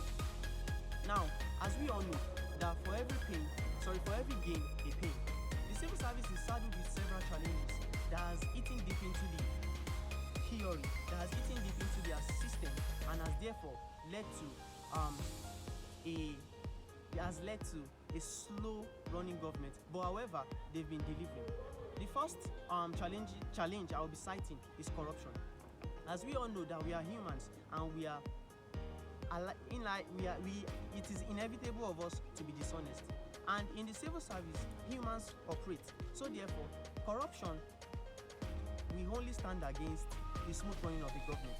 Secondly, political interference. Over the years, the civil service has had problems of all these political people, and when there is political interference in the activities of the civil service, it only hinders their effective delivering of professional services to the public. Frequent change in governmental policies. In a situation whereby policies are frequently changed, it hinders and slows down the effective running of the civil service. Now, down to the ways by which the civil service can be improved. What are the ways? What are the strategies for strengthening the civil service? The first one I'll be citing is the remuneration of employees. A situation whereby workers, that is employees, are well paid, I believe that they will give their best. So a situation whereby you are receiving a good pay, I will tend to give my best. Secondly, after remuneration of workers, when a situation whereby these anti-corrupt measures are well treated, anti-corrupt measures, that is bringing about a check on these people. When these people are checked, that is when there is effective and stable monitoring of activities. As we all know, the civil service have been doing a lot. But however, there is still need for a check in their activities. So when there is a check in the activities by those at the upper hierarchy of power, then I believe, and when a form of fear is instilled in these people, there will be no room to behave irrationally. There will be no room to behave arbitrarily. So thereby making them responsive to the governors and as well as to the populace. And now, down to the ways, still on the ways of strengthening political service. And another thing I'll be saying is professionalization of civil service. Professionalization of the civil service. It is well known that in the civil service, it is based on certain requirements, which includes principle of anonymity, which includes, it is on merit, which includes non-partisan in politics. So when all these measures are well monitored, are well and effectively respected, the civil service will give their best. So now down to the key roles or achievements of the civil service. Firstly, we have the public service delivery. The civil service over the years has helped in delivering public services to the populace, as well as good governance. The civil service, they are an active participant in the task, that is the implementation of governmental policies, so therefore leading to accountability and transparency of the government. Thirdly, infrastructural development. The civil service has helped in providing infrastructural development to the society. Infrastructural development such as roads, airports, bridges, and even public transport system. My distinguished listeners and viewers, now I'll be concluding. So to me, I feel that the civil service is playing a major role in our governance. As we all know, that no government will exist without civil service. As we also know that there is no head without tail. There is no head without a body. So this civil service form the body of the governance we are enjoying from. So in a situation whereby a governance doesn't have a civil service, you don't expect such governance to travail. You don't expect such governance to do so much. So therefore, there is need for more reforms for the civil service, and this is geared towards chasing away the lack of enthusiasm and also bringing about some form of reinforcement, some form of remuneration from the weekly or minimum of 18,000 naira to a more nice and attractive amount. Thank you so much. My name is Tanima Oluwatosin, Department of Political Science, Nigeria 2041225558DF. Go. My name is Adeni Ayomide from the Department of Political Science, page number 2024555575EF. Oh, my name is Jayola Ayodele Emmanuel from Department of Political Science. My JAM branch number 2024-4106-9534FF. My name is Obutoye Fetula Pekem from Department of Political Science, JAM branch 2024-40-38-39-75GA. Oh. My name is Adebayo Kudus Shiliola from Department of Political Science Education. Matric number 240-209-040. Oh. Good afternoon. My name is Obani Babad Mozu Kornei, Department of Political Science. My job number is 2024-9042-56-38GA. My name is Manuel Pete Ayodeji from the Department of Political Science. Matric number 2405-03063. Go. I'm on the Master of Justice, Osifte, Department of Political Science Education. Matric number 240-9044. Go. My name is Olaimi Michael Shinari, Department of Political Science, Generation number 2024-40-89-81-72GA. My name is Obutuzu Fimfola from the Department of Political Science. My matric number is 2405030660. Go. My name is Otubela Mr. Akende, Department of Political Science, magic number 240503006. I'm the group leader of Group 20. I'm here to talk about the causes of military rule in Nigeria. First, what's military rule? Military rule can be defined as the interference of military in the civilian government. Causes of military rule. Military intervention. The intervention of military in the political scene of Nigeria was not a total surprise to most political observers and thinkers, because from the beginning in the history of Nigeria, we noticed that most of the rulers in Nigeria were mostly militaries. So in Nigeria, different reasons why we had political intervention was that due to the colonial legacy that we had, most of our colonial governments were all military men, and in Nigeria we noticed that a lot of things really affected our government from 1960, when we got the independence, to 1966. One of the reasons why we had the military intervention in our government is because of ineffective governance. Civilian governments were often ineffective and led to a decline in public trust and confidence, corruption and embezzlement. It is known that a lot of politicians embezzled the public funds of Nigeria, thereby causing poverty and inequality among the people, nepotism and tribalism. Most of the people that were in power, we noticed, when we took an observation, we noticed that most of the people in power favored people mostly from their tribe and people mostly by their side who they have known. The ethnic and religious reasons why in Nigeria, we value, right from time, we have valued religion and ethnic relationship more than effectiveness and the equality of people. In Nigeria, mostly we think it's better to have people from our own religion and people from our side than to have people who are more efficient and more capable for the work. In Nigeria, we noticed there were lack of transparency and equality, electoral violence and manipulation, limited access to education, poor quality of education also caused the reasons why there were military intervention. In Nigeria, to be able to read, your parents must have enough money. They must earn up to 100 euro per year, which is also a very bad reasons why one of the reasons why there were military rule in Nigeria. The technological reasons was that we had limited access to technology and we had cybersecurity threats. Limited access to technology, particularly in rural areas, contributed to a lack of access to information and participation in democratic development. Although the military intervened because they thought it was a good idea for them to lead, but they also caused a lot of bad influence to the Nigerian economy, thereby shaking the roots of our political dependence. When the military joined, there were human rights abuses, like during the government of General Muhammadu Buhari. We learned from school right from time that during the era of General Muhammadu Buhari, he was a tyrant, as I were made to understand. You being a thief during his area could lead to your hand getting caught. Students, people were beaten up on streets for minor reasons. So living under the military rule caused a lot of fear for people. Food insecurity was also one of the reasons why military interference happened in our political system.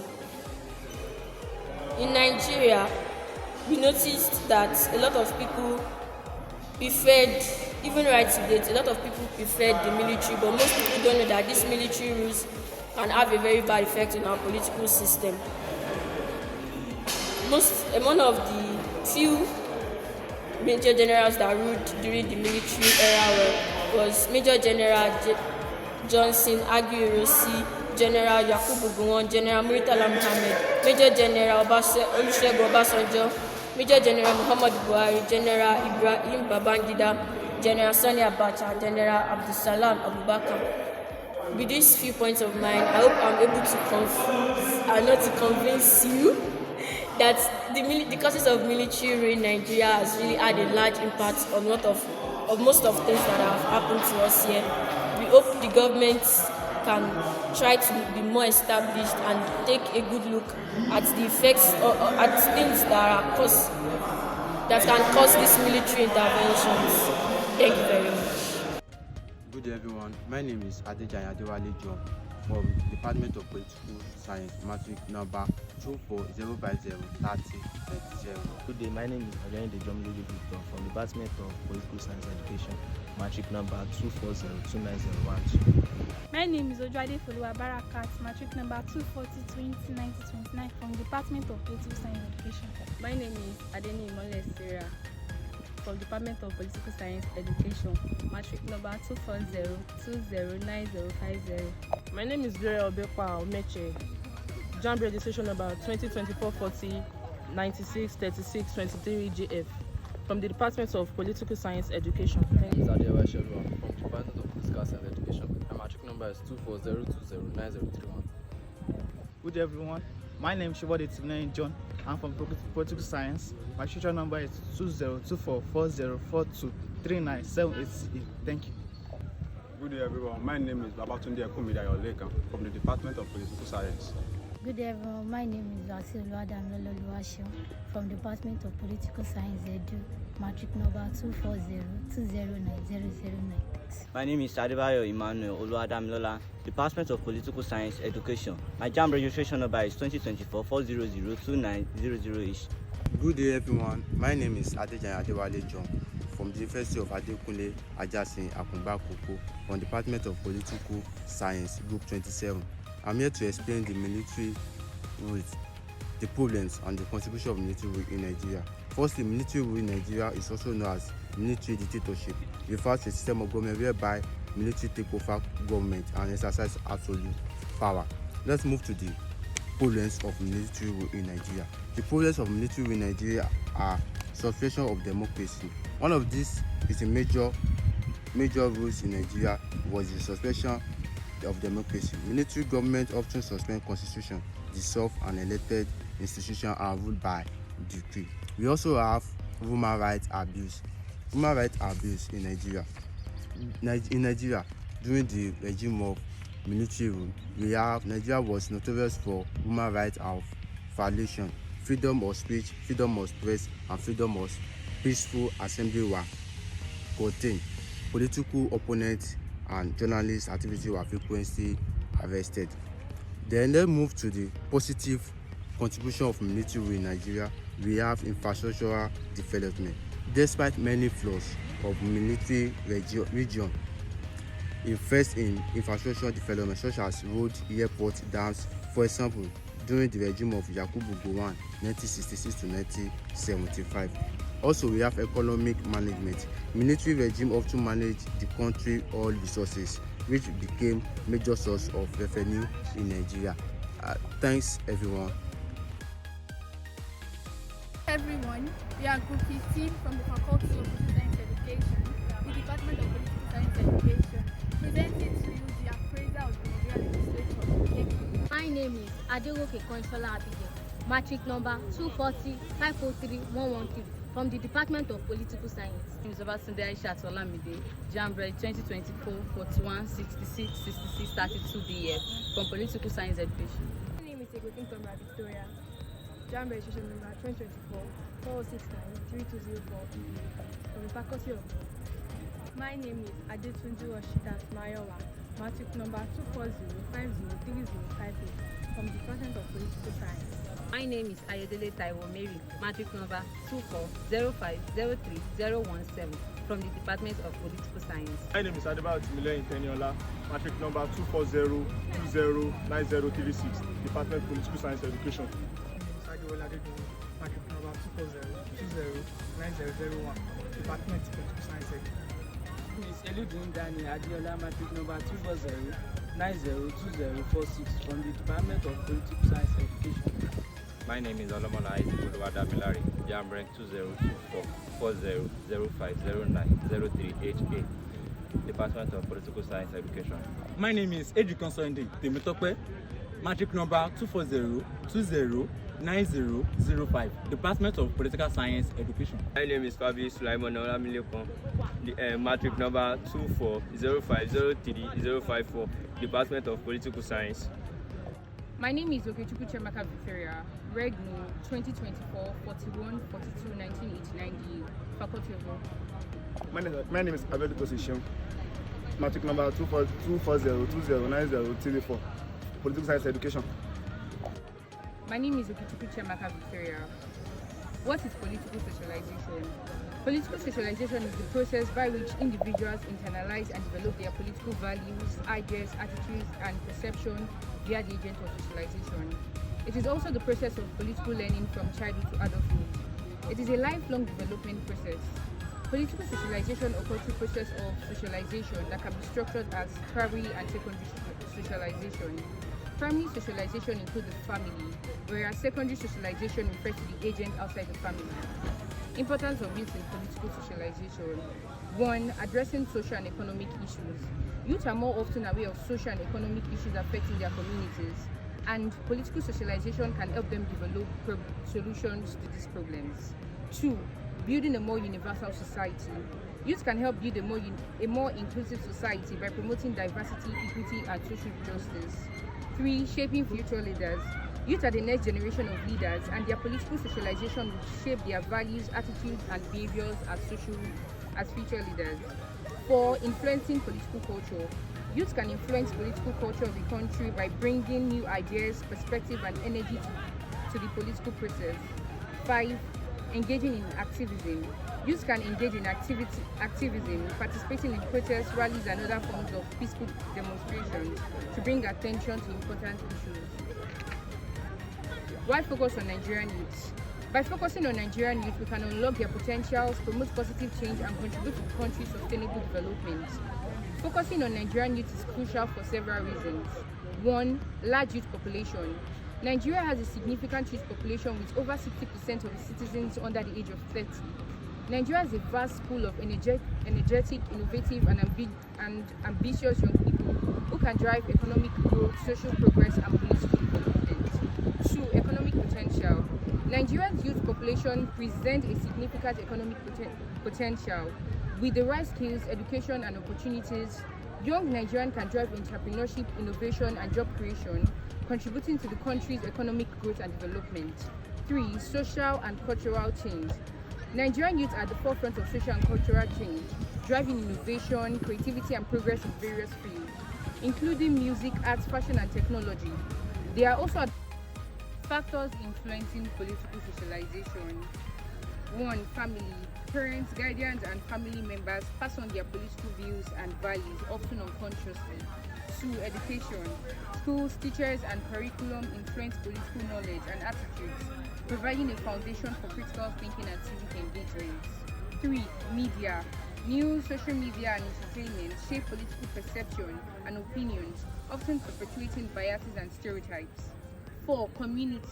Local environment, culture, and social norms impact political socialization, providing a content for civic engagement and activism. Key factor influencing political socialization in Nigeria. 1. Colonial legacy. The British colonial experience and the disruption of existing social and political structures. 2. Ethnic and religious diversity. The country's complex ethnic and religious landscape, which has shaped political identities and allegiances. 3. Military interventions. The series of military coups and regimes which have hindered democratic development and influenced political culture. 4. Civic engagement. The role of education in shaping political values and participation, including the potential for social studies to promote democratic values and civic engagement. Agents of political socialization in Nigeria. 1. Family. The family plays a significant role in shaping the political views of Nigerian youth. 2. Schools. Educational institutions, including primary, secondary, and tertiary institutions, influence political socialization of youth. 3. Peers. Friends and associates significantly impact the political attitudes and behaviors of Nigerian youth. 4. Media. The media, including traditional and social media, plays a crucial role in shaping the political views of the youth. 5. Religion. Religious institutions and leaders influence the political socialization of Nigerian youth. Advantage of political socialization. Promoting political awareness and participation is crucial for a healthy democracy. It involves empowering citizens with knowledge about their democratic rights and responsibilities, encouraging them to engage in the democratic process and fostering a sense of civic duty. Strategies for promoting political awareness and participation. 1. Education and awareness. Educating citizens about their democratic rights and responsibilities is essential for promoting political awareness and participation. This can be achieved through civic education programs, workshops, and seminars. 2. Community engagement. Encouraging community engagement and participation in local politics can help promote political awareness and participation. 3. Digital platforms. Utilizing digital platforms such as social media and online portals can also enhance political awareness and participation. 3. Inclusive policies. Implementing policies that promote inclusivity and address socio-economic inequalities can also enhance political participation.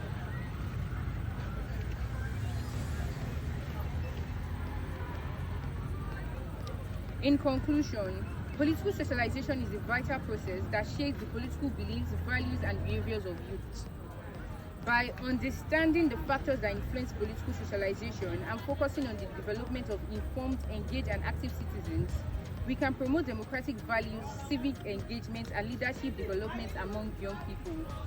Nigeria's historical context of political socialization is complex and influenced by various factors. The country's colonial experience has laid the foundation for its political culture, with the British imposing their own system of governance which disrupted existing social and political structures. For a concise final thought, effective political socialization of Nigerian youth is crucial for a brighter democratic future, as it empowers them to become active citizens, critical thinkers, and transformative leaders. In conclusion, political socialization of Nigerian youth plays a vital role in shaping their political awareness, participation, and values. By understanding the factors that influence their political socialization, Nigerian can foster a more informed, engaged, and active youth population, ultimately strengthening its democratic foundation. My name is Philani Messi, Department of Political Science Education. Thank you. My name is Fatiroti Dayazarike, matric number 240-503-001, Department of Political Science. My name is Precious Olato Sefane, Department of Political Science.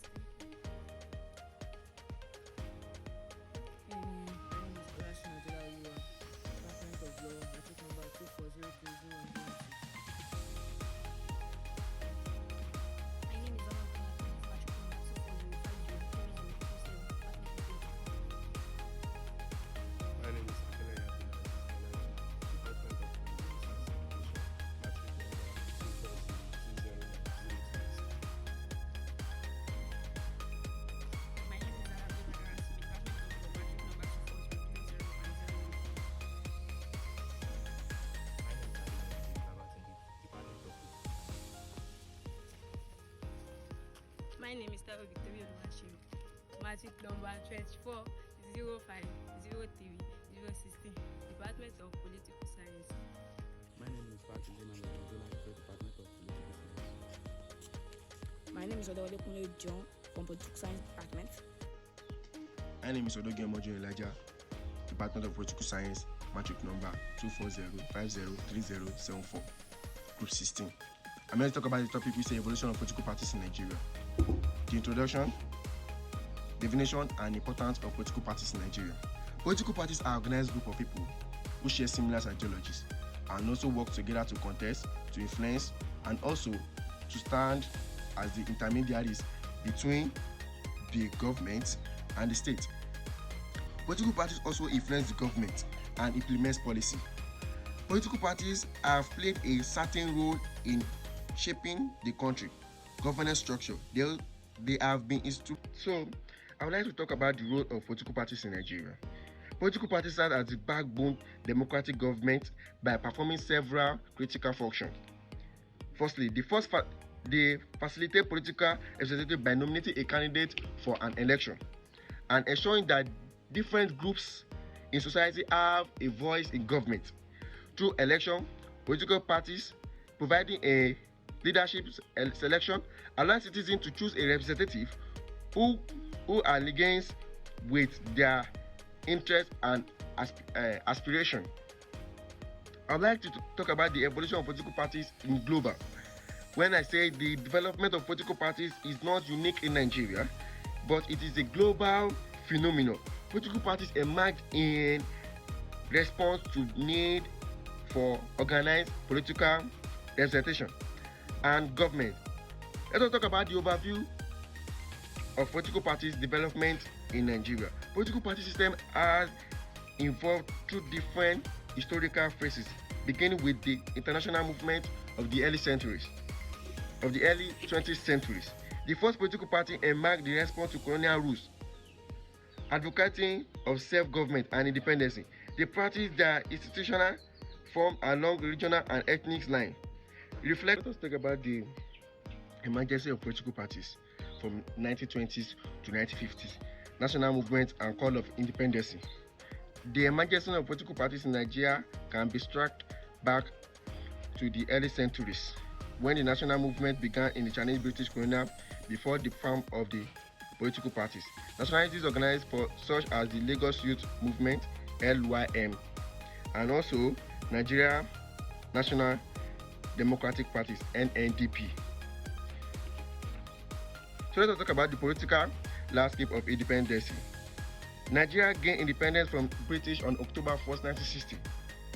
With the parliamentary system of government, the NPC, the NCNC, and the AG. Let's talk about the major political parties and their ideologies. When we talk about the Northern People Congress, we talk about the National Council of Nigeria and the Cameroon, and also the Action Group. In conclusion, the evolution of political parties in Nigeria is a story marked by significant structures, struggle, and triumphs from the early days of colonial rules, when political parties were formed permanently to advocate and serve rules to modern days democratic system. The early post-independent.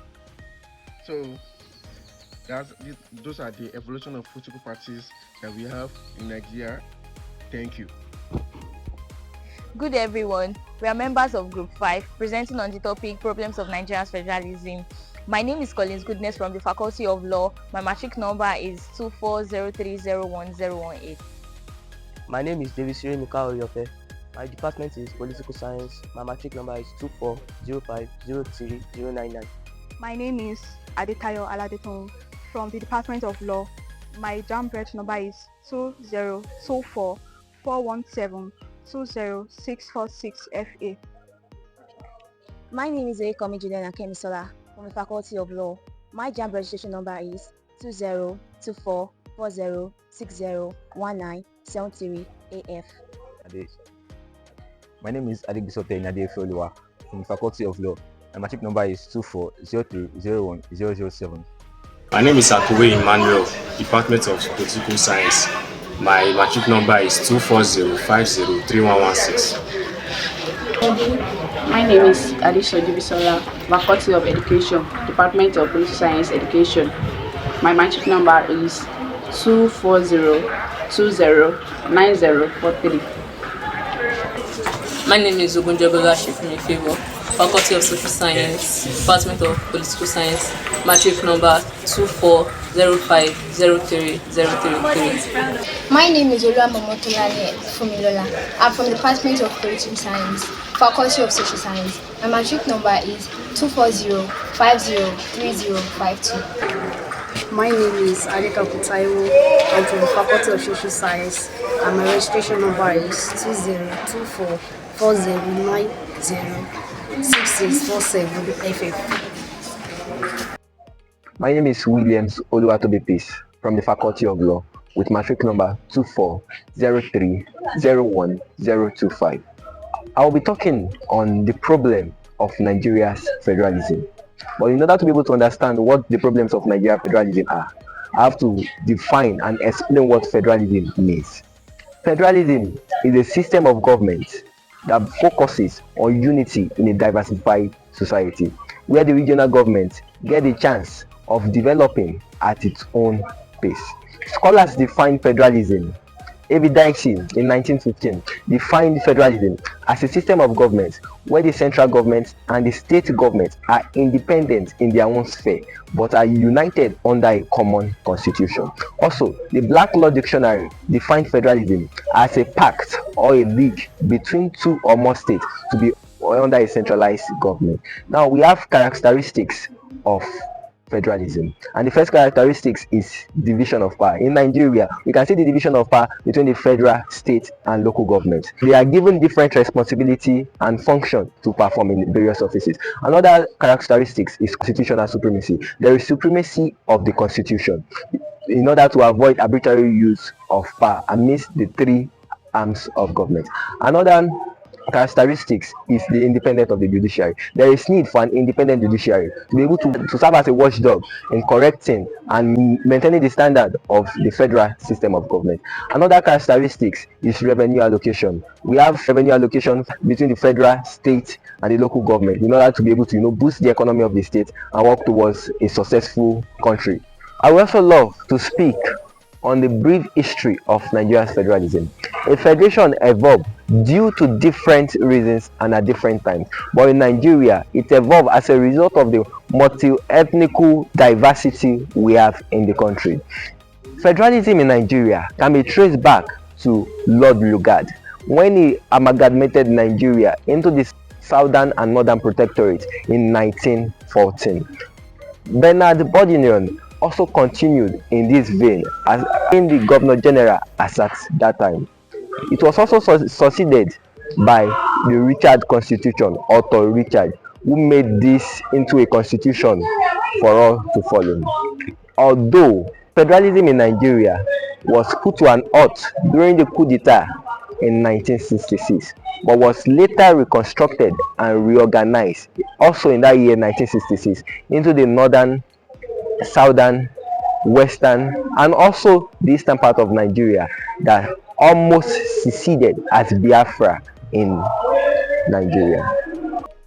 Furthermore, I would love to speak on the positive effect of federalism.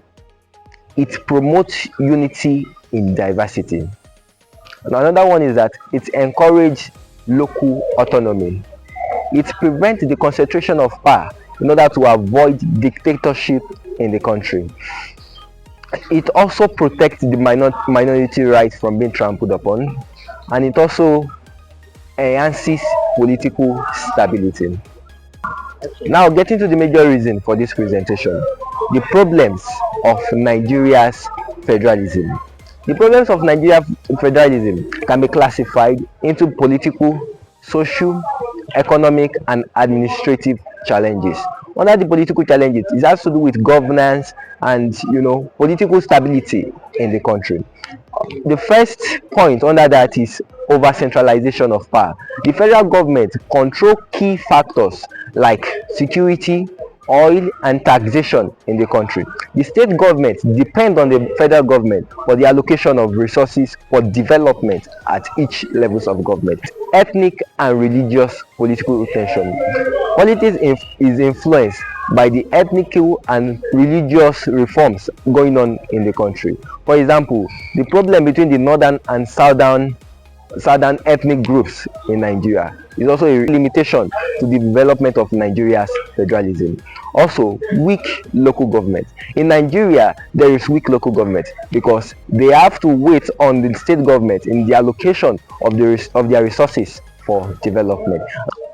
Another point is call for restructuring and resistance to change. Many Nigerians demand a restructured system that gives states more power, but political leaders resist this. Action. Another challenge, the social challenge. Another challenge is the social challenge. One of the major challenges under this factor is the insecurity and violence in some regions in Nigeria. For example, the Boko Haram insurgents in the northern states, in the northern part of Nigeria. This is one of the major problems, one of the major factors affecting development of Nigeria's federalism. Another challenge is unequal development among states. Some states are more developed than the other due to access to enough resources. And for example, due to access to more resources. For example, Lagos and Abuja are more developed than every other rural and northern countries in Nigeria. Another one is poor social infrastructure.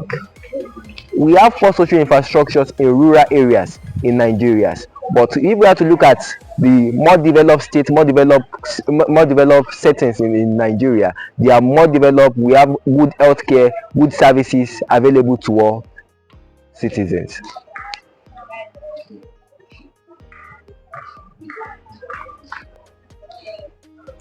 I also love to talk about the administrative challenge. The administrative challenge of federalism in Nigeria. One is lack of state police. A bill was moved in 2020 to enable state police, but it was vigorously fought against, making administrative challenge. One of the major challenge under this factor is inefficient bureaucracy and corruption. Corruption at all levels of government weakens federalism and service delivery. Example, embezzlement of federal allocations meant for state and local government. Another one is weak policy implementation. Federal policies are sometimes poorly executed at the state and local government due to bureaucracy, that is the slow process in bringing it into performance in states. Another point is the economic challenge. The number one factor under this is over dependence on oil revenue. In Nigeria, one of our major sources of income of revenue is oil, and a lot of states.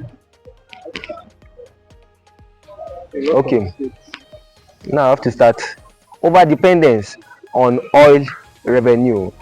For example, in the year 2020, due to the COVID-19 insurgence, due to the COVID-19 pandemic, Nigeria was unable to boom, and Nigeria was unable to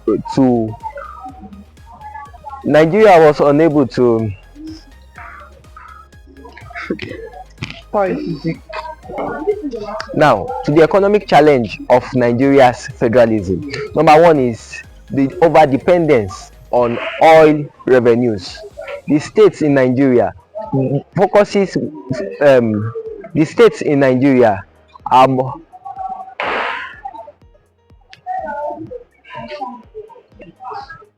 now, the economic challenge. States in Nigeria depend more on the oil revenues and allocation from the federal government. Another point under that subheading is unemployment and poverty. Unemployment and poverty has led to social unrest in the country. Now, moving on to that's all.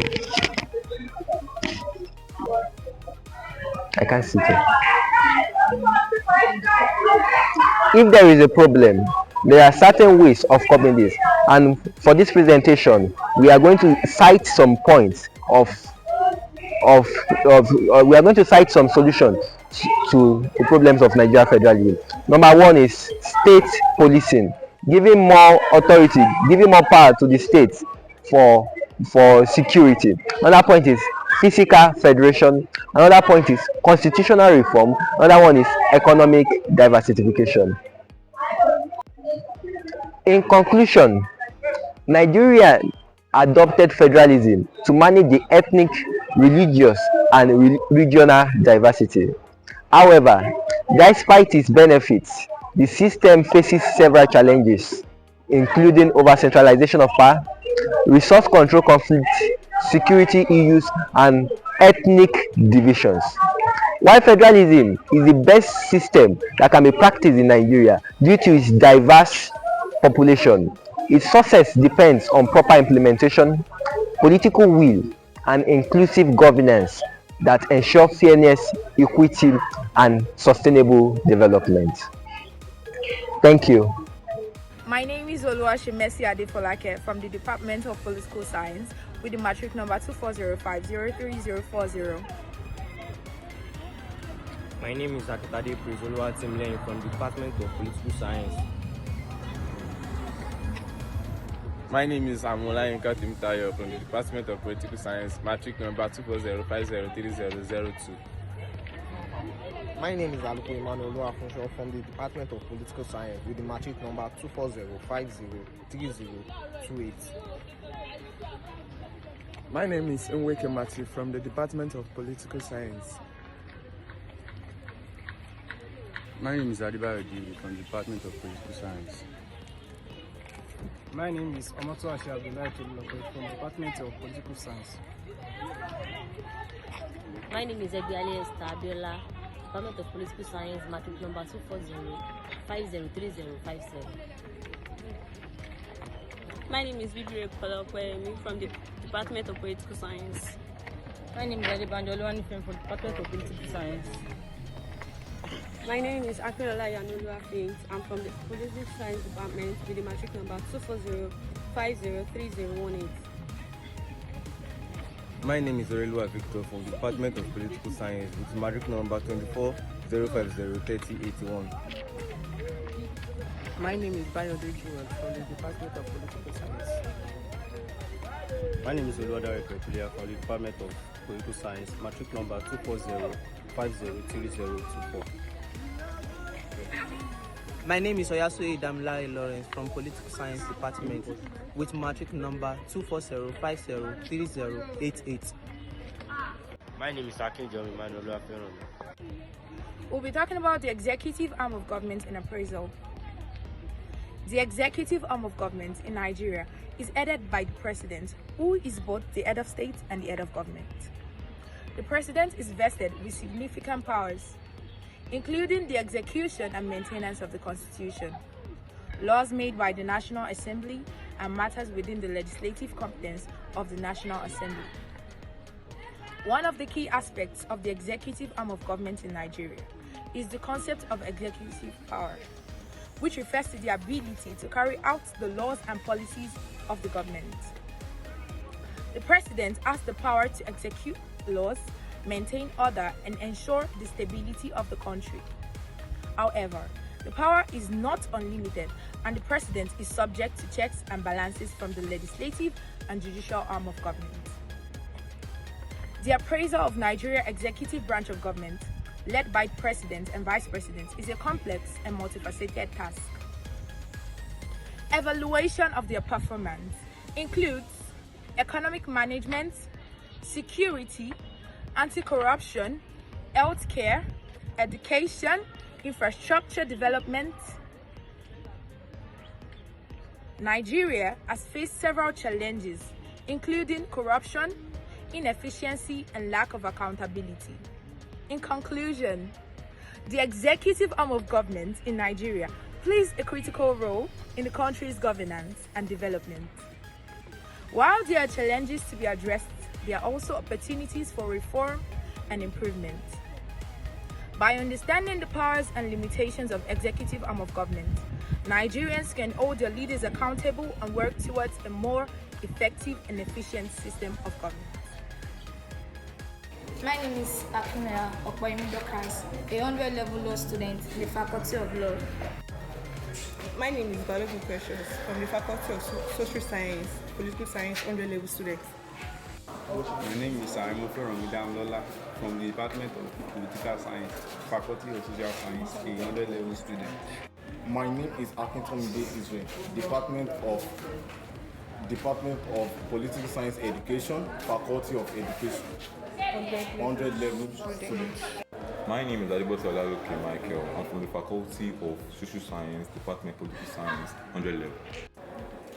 My name is Daniel, a 100-level political science student in the Faculty of Social Science.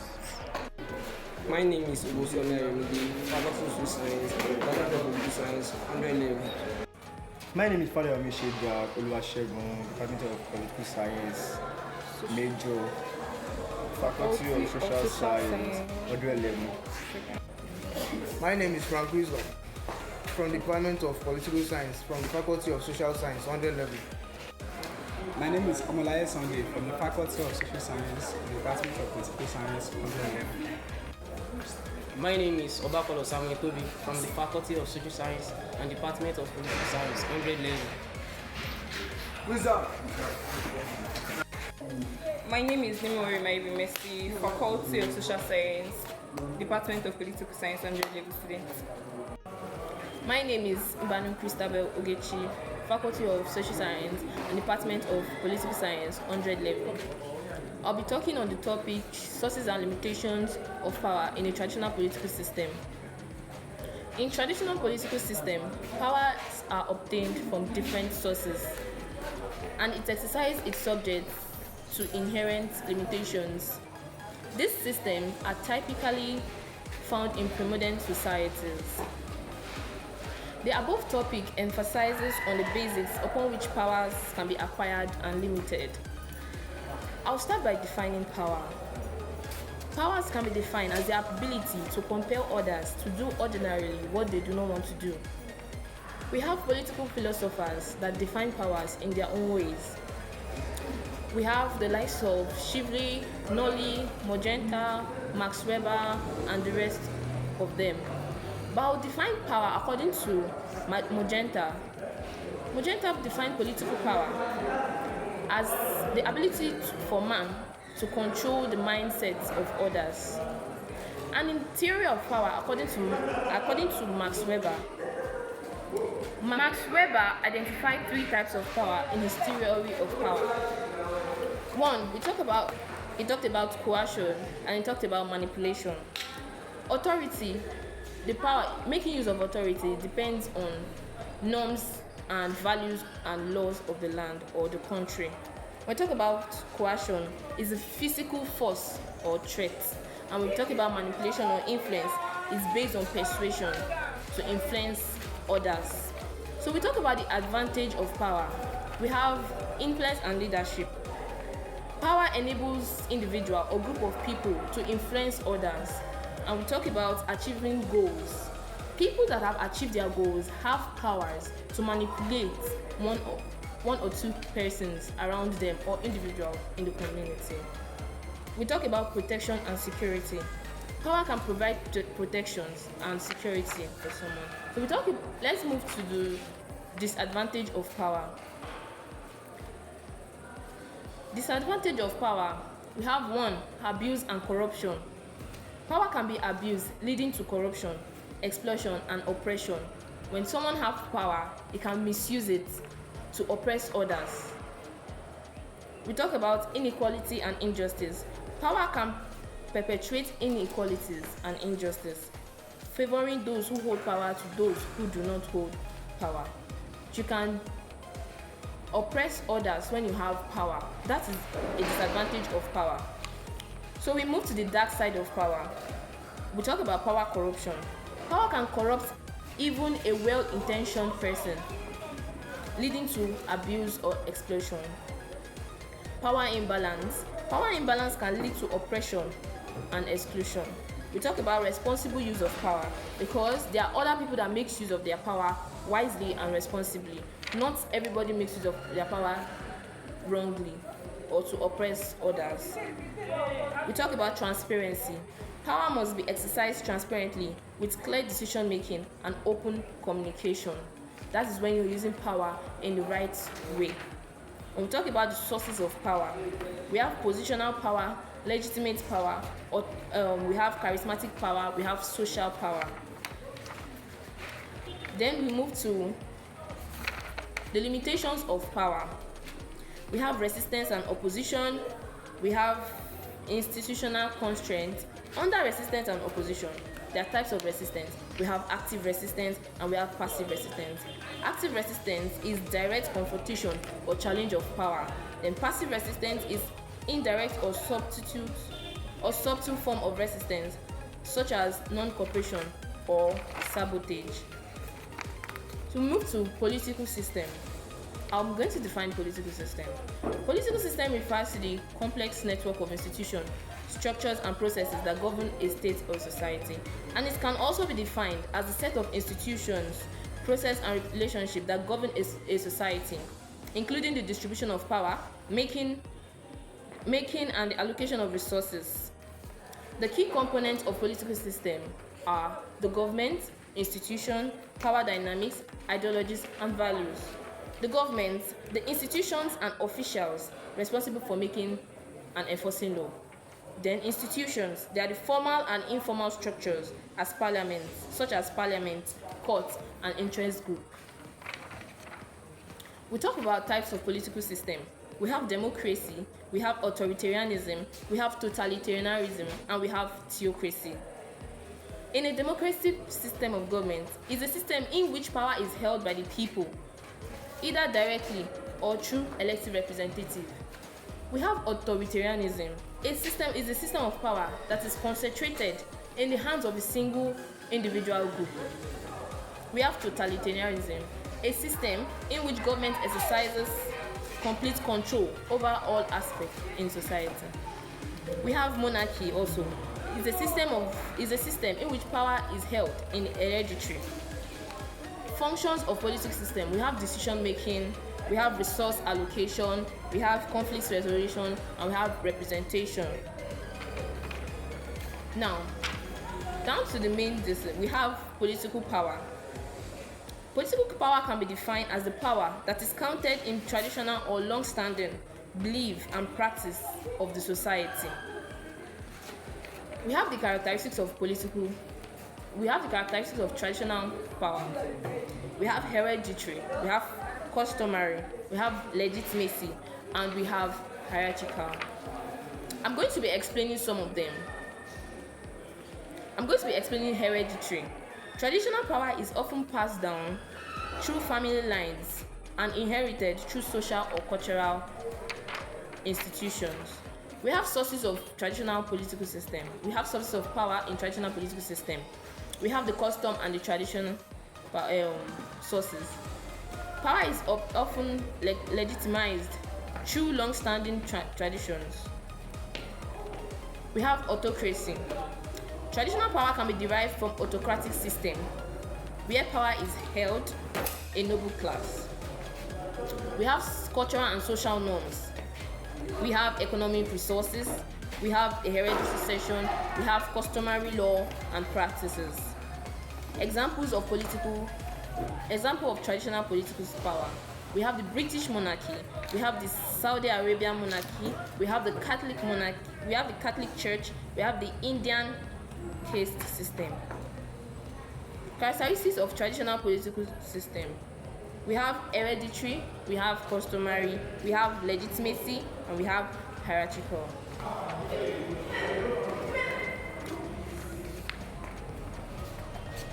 These are the case study of traditional political system. We have the African chieftaincy system.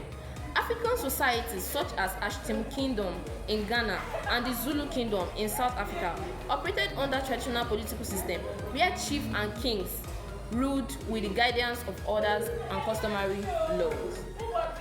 We have the feudal system in Europe. we have the tribal leadership in indigenous societies. In tribal leadership in indigenous societies, Native Americans, tribes, and other individual communities had political system and based on consensus, where leadership was determined by wisdom and experience rather than absolute rule. Making reference to this thing, we have John Locke J of 1689, two treatises of government. We have Max Weber of 1922. We have Davidson of 1992, African Kingdoms and Empires. In conclusion, power in a traditional political system derived from a complex array of sources, including sources of power, which are, like I said before, monarchy, aristocracy, religious institution, customary law, kingship and claim system, traditional council of elders, culture and norms, ancestral heritage, community recognition.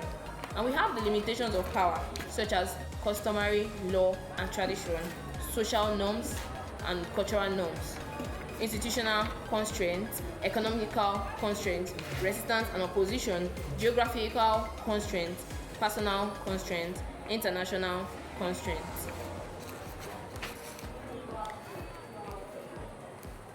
In conclusion, in a traditional political system, power is often exercised through a complex interplay of these sources and limitations.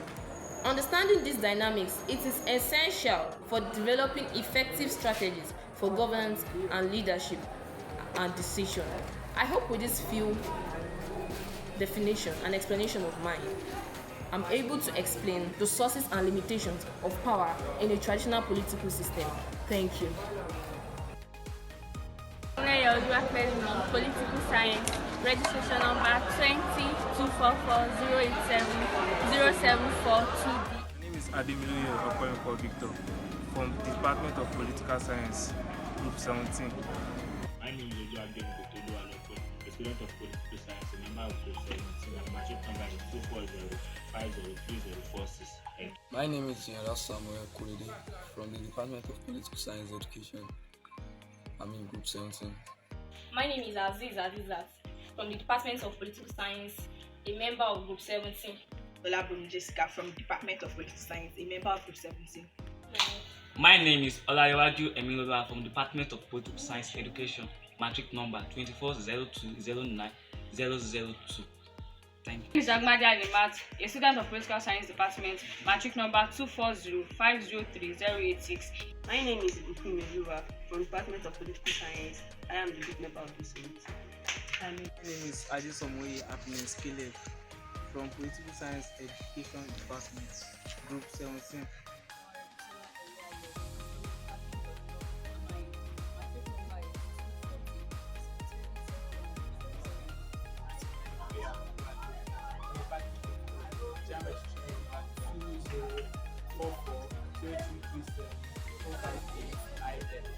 My name is Adewumi Sarah Boluwatife, Department of Political Science. My matric number is 240305089. Good day. My name is Ojelibo Ayomide. I'm from the Department of Law. My jam number 2024-411-451-05. Good day, everyone. My name is Adekola Pelumi Emmanuel with the Department of Political Science with the matric number of 240503014. And I'm honored to speak to you today. I will be discussing an important aspect of our democratic society, the impact of pressure group on good government. Pressure group have played a long role in shaping a public policy and bringing about social change. As we dive into this topic, we will explore both the positive and the negative effects this organization can govern the civil engagement and the stability of our political system. Now, the definition of pressure group.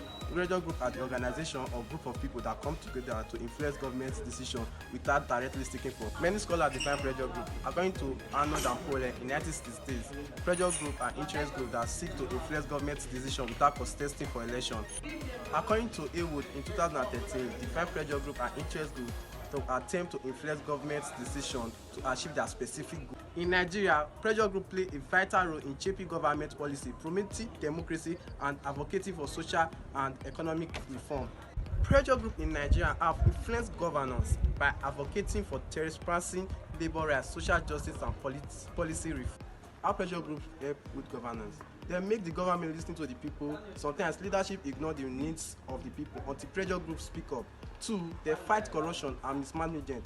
Many pressure groups work to expose corruption and government resistance to necessary reform. This is an number 3 positive impact in pressure groups. Some groups such as labor union sometimes oppose government reform that could benefit the economy in the long range, such as fuel subsidy removal.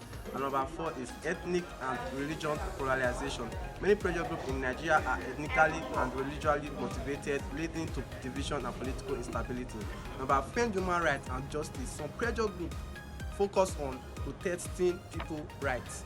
Examples are the Amnesty International Nigeria speak against unlawful arrest, torture, and killing by security agencies. And number 2, they speak for the marginalized and minorities. Some parts of Nigeria feel the negative part. Some use violence and destructive methods, while some groups protest peacefully, others turns to violence, making the country unsafe. Ignore the needs of the people until pressure groups speak up. 2, they fight corruption and mismanagement. Many pressure groups work to expose corruption and government waste. Ethnic tactics. Some groups such as military organizations in Niger Delta and ethnic-based groups have resorted to violence, kidnapping, and vandalism to press their demand. Political pressure groups sometimes investigate protests that turn violent, leading to the instability. And number 2 of this negative impact is corruption and manipulation by elites. Some pressure groups are influenced by wealthy individuals or politicians who use them for push personal agenda rather than public interest. Pressure groups in Nigeria have influenced governance by advocating for transparency, labor rights, social justice, and policy reform. Pressure groups focus on protecting people's rights.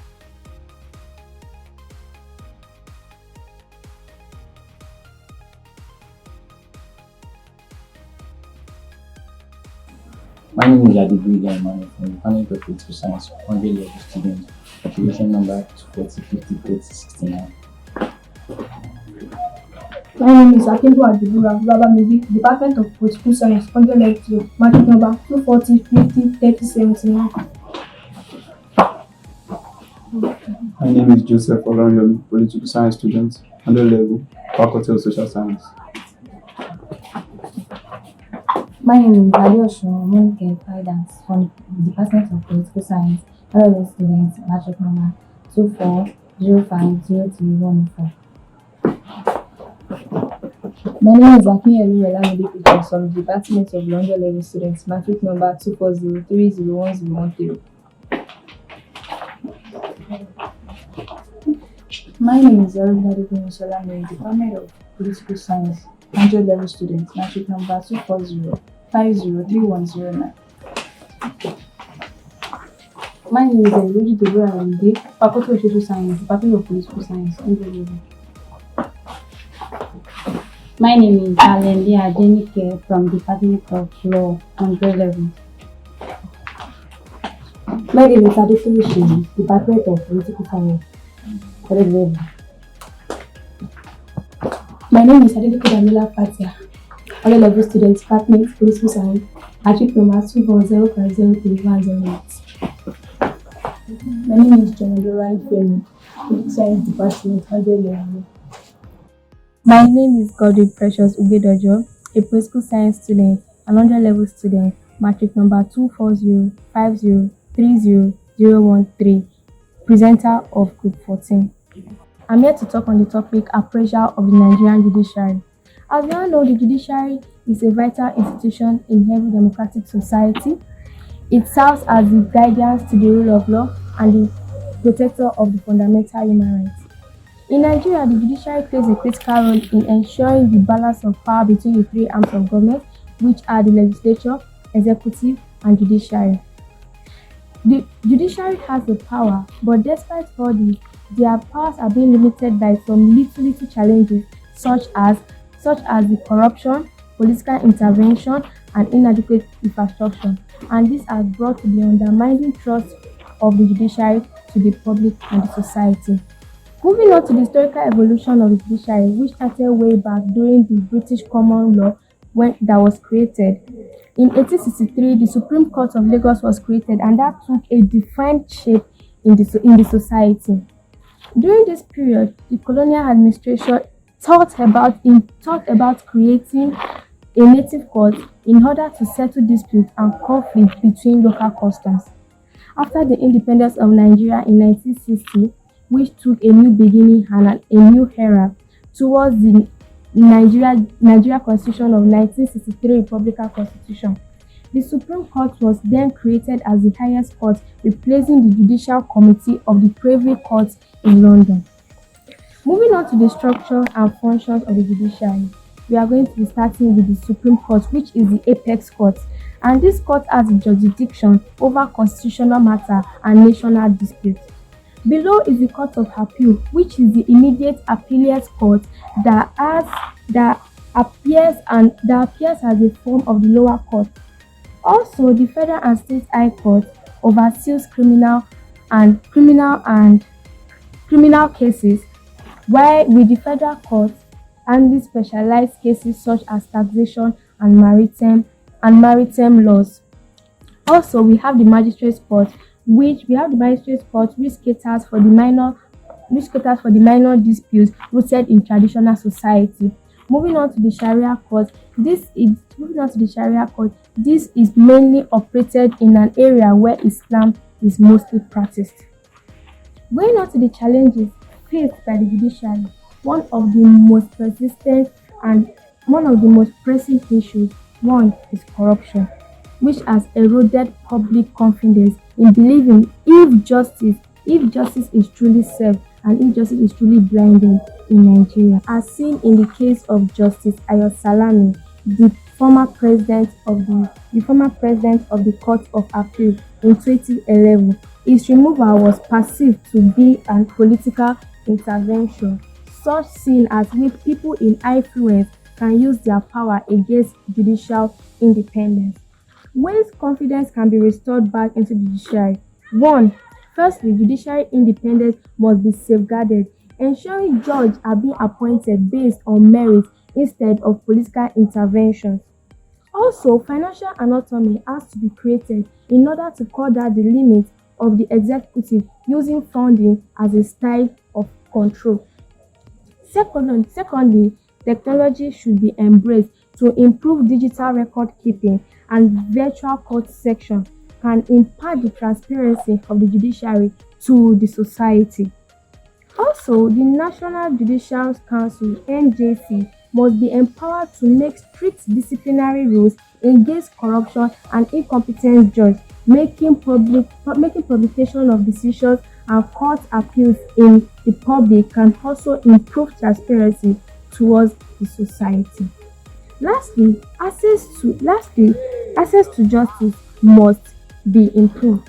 Many Nigerians lack access to judiciary. Many Nigerians lack access to judiciary and legal representation, as the legal producers has discouraged people from seeking redress in the court due to long and expanding legal aids, and mobile courts in rural areas can help build a bridge and close the gap between the society and the judiciary. In conclusion, Nigerian judiciary is the pillar of democracy that ensures that all laws are applied fairly and justice is accessible to all citizens. However, in all the challenges faced by the judiciary, it can be addressed, and it will be required by a bold reform to improve access to the justice in Nigeria. Once again, my name is Gordon Precious Ubedojo, a political science student and 100-level student, matric number 24050300013. Hi, my name is Emil Precious. I'm a bona fide student of Aditula University from the Department of Political Science, matric number 240305015, 100 level. Hi, my name is Olaji Bolaferomitina, Department of Political Science, 100 level, matric number 240503004. Hi, my name is Losinolo Atobi, matric number 240503007, Department of Political Science. Hi, my name is Ojoshe Ifumindamilare, leg number 2024-4090-56 is 45BA, Department of Political Science, 100 level. Hi, my name is Olivia from the Department of Political Science. Registration number 2024 40 45 15 44 DF 11 100 level. My name is Bibulo Folashade, Department of Political Science, matric number 240503047. Hi, my name is Ogunde Simuluwaja, Department of Political Science, 100 level, matric number 240305051. Hi, my name is Aisha Oluwatoyinmesi, Department Political Science, level 100 level, matric number 240503074. Hi, my name is Sola Yemide Akani from Department of Political Science, 100 level, matric number 240533122. Hi, my name is Ajakai Prince, Political Science, registration number 2024 4060 4208 100 level. Good afternoon, my name is Babalola Oluwakumi Elizabeth with matric number 240301023 from the Department of Law. Speaking on topics, problems of civil service. The civil service is like the engine of a car. When well maintained, it runs smoothly during moving the country forward. But when clogged with inefficiencies, corruptions, bureaucracies, and red tapeism, it starts to splutter, slowing down the progress and frustrating everyone who relies on it. Just like a faulty engine makes a journey difficult, a dysfunctional civil service makes governance ineffective. Now, what's civil service? Civil service refers to the body of government employees responsible for implementing policies, delivering public services, and ensuring the smooth functioning of administrative progress. It plays a crucial role in national development, but several challenges hinder its effectiveness. Firstly, bureaucracy and ineffectiveness. Excessive red tapeism and rigid procedures slow down decision-making progress and service delivery. For example, in India's bureaucratic complexities have delayed key infrastructural progress and economic reforms, frustrating both citizens and investors. Secondly, corruption and lack of accountability. Corruption, nepotism, and lack of oversight weaken the integrity of civil service. Example, limited capacity and training. Many civil servants lack the necessary skills and training and resources to perform their duties effectively. For example, in South Africa, lack of efficient training of the civil service have led to poor delivery of essential services, particularly in healthcare and education. And lastly, political interference. Political interference often compromises the neutrality and efficiency of civil service. For example, in the United States, concerning political appointments and interference have raised questions about the independence of public institutions, especially during transitions of power. Hello everyone, we are members of Group 7 and we'll be presenting the topic Problem of Local Government in Nigeria. I'm Elegbede Mutsuraya with JAM registration number 2024 4126 3705AF. I'm from the Department of Law. Good afternoon. My name is Obayo Grace Feyomi from the Department of Political Science. My JAM reg is 2024 40 80 58 02 CA. My name is Adem Legumpis from the Faculty of Law, matric number 240 30 10 22. My name is Irene Gabriel Oluwafeomi, matric from the Faculty of Law, matric number 240 30 10 38. My name is from the Department of Political Science Education. My JAM reg is 2024 401 492 46 HF.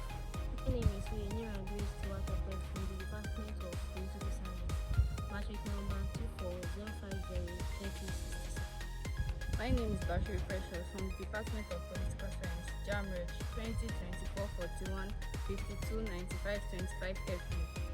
My name is Martin Blessed Shebu from the Department of Political Science.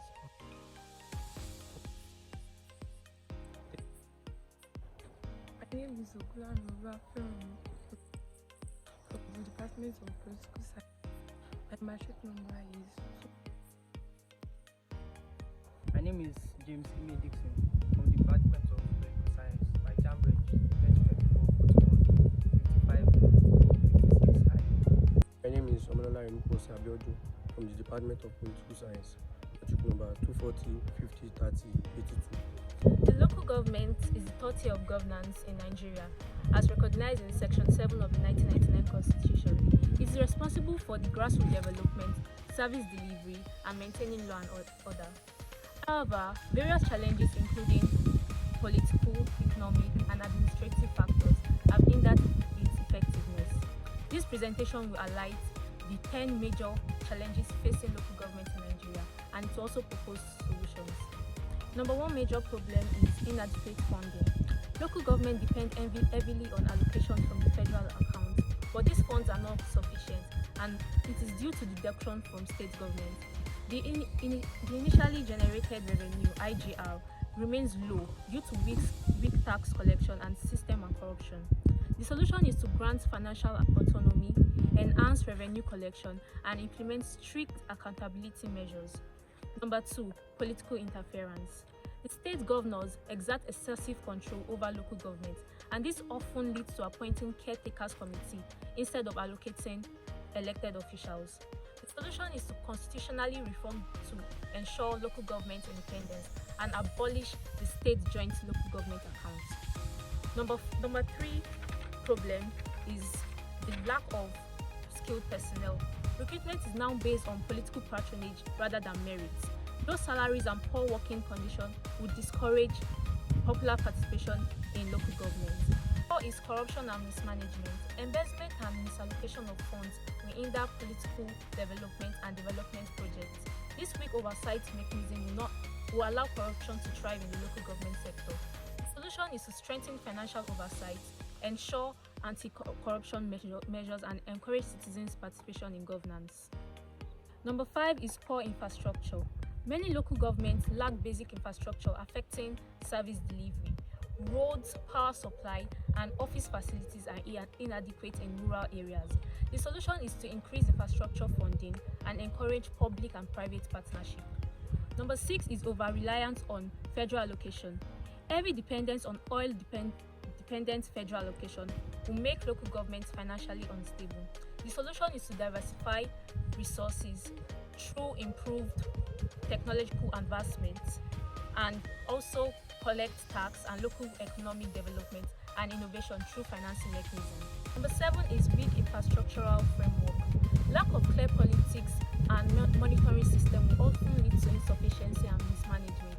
This solution is to reform legal and administrative framework and also improve accountability and efficiency. Number seven is insecurity. Insurgency, banditry, and communal conflict will disrupt governance and economic activity. The solution is to strengthen community policing, improve intelligence gathering, and invest in conflict resolution programs. Number nine is low public participation. Citizens are often unaware of their roles in governance, and this will lead to weak engagement in civic activities. The solution is to increase transparency in governance, organize town hall meetings, and educate citizens, especially the youth, on governance participation. Number 10 is lack of autonomy.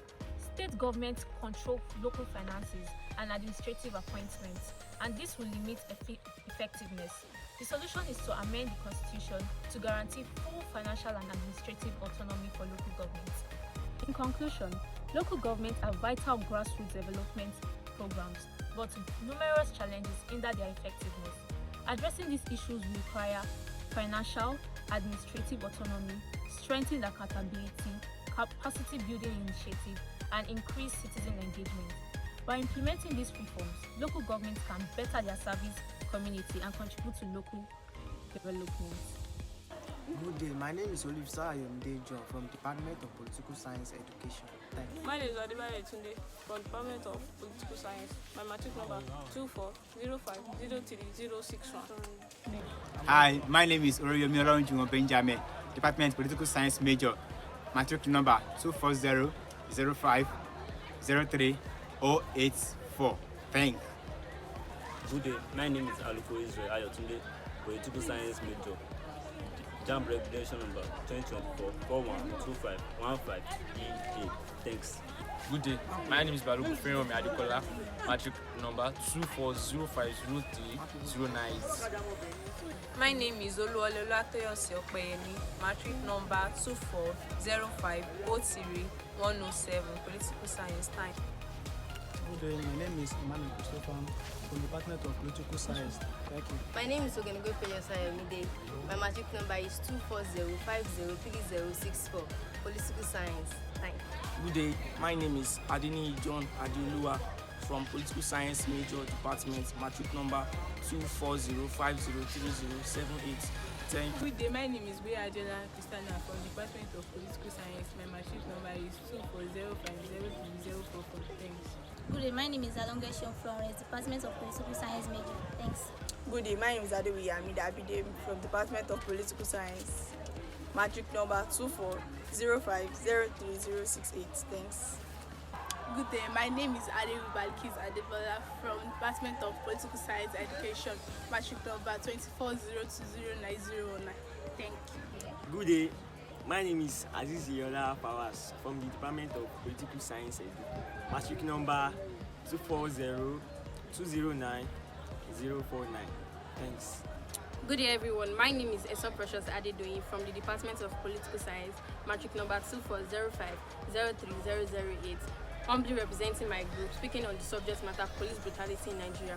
Police brutality refers to the toxic intersection of power and prejudice, where the thin blue line between justice and injustice is crossed, and the very individuals want to protect and serve instead perpetrate a cycle of violence, intimidation, and oppression, leaving in its wake a trail of broken lives, shattered trust, and fractured community. Police brutality, simply put, refers to the excessive use of force by law enforcement agencies, resulting in physical and emotional trauma or even death. This can include beating, shooting, and other forms of violence that are used to intimidate, subdue, or punish individuals.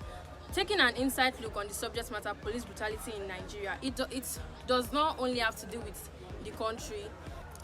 Taking an inside look on the subject matter police brutality, it's not just about individual incidents. It's a systematic problem that is deeply rooted in the culture and policies of law enforcement agencies. This issue is deeply rooted in the country and have affected the country for decades. So what drives police brutality? Is it a few rogue officer, or is it a symptom of larger problem? The answer lies in a complex web of factors, including inadequate training. Police officers may not receive adequate training on de-escalation techniques, cultural sensitivity, and community policing, which can lead to misunderstanding and violent confrontation. Lack of accountability. Police officers are often not held accountable for their actions, which creates a culture of impunity and encourages further brutality. The statistics on police brutality in Nigeria are shocking, with many cases of torture, abuse, and extrajudicial killings going unreported or unpunished. For example, a report by Amnesty International found that many protesters who were arrested during the NSAS protest were subjected to torture and other forms of ill treatment. Police brutality in Nigeria is a grave issue that demands urgent action. The government's law enforcement agencies, civil service, and the international community must work together to combat impunity and ensure that Nigerians can live in a country where the law protects. Causes of police brutality in Nigeria: corruption. Widespread corruption within the police force contributes to police brutality. Corrupt officers may use their power to extort money, commit human rights abuse, and engage in other forms of misconduct. According to a report made by the Open Social Justice Initiative, police officers are more likely to commit crime rather than they prevent them, with people dying in the hands of police officers. One of the latest cases, the killing of 16-year-old Tiana Ezekwe in Lagos, was captured on video and has sparked outrageous and protests across the internet.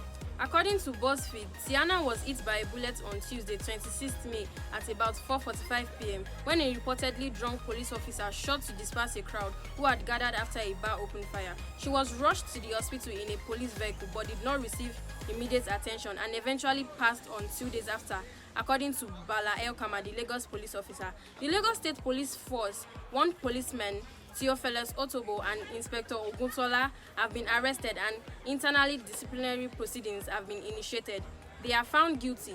The response to this case is quite graphic, but it does not change the fact that there are other citizens in Nigeria and even other countries of the world who need protection and justice from police brutality.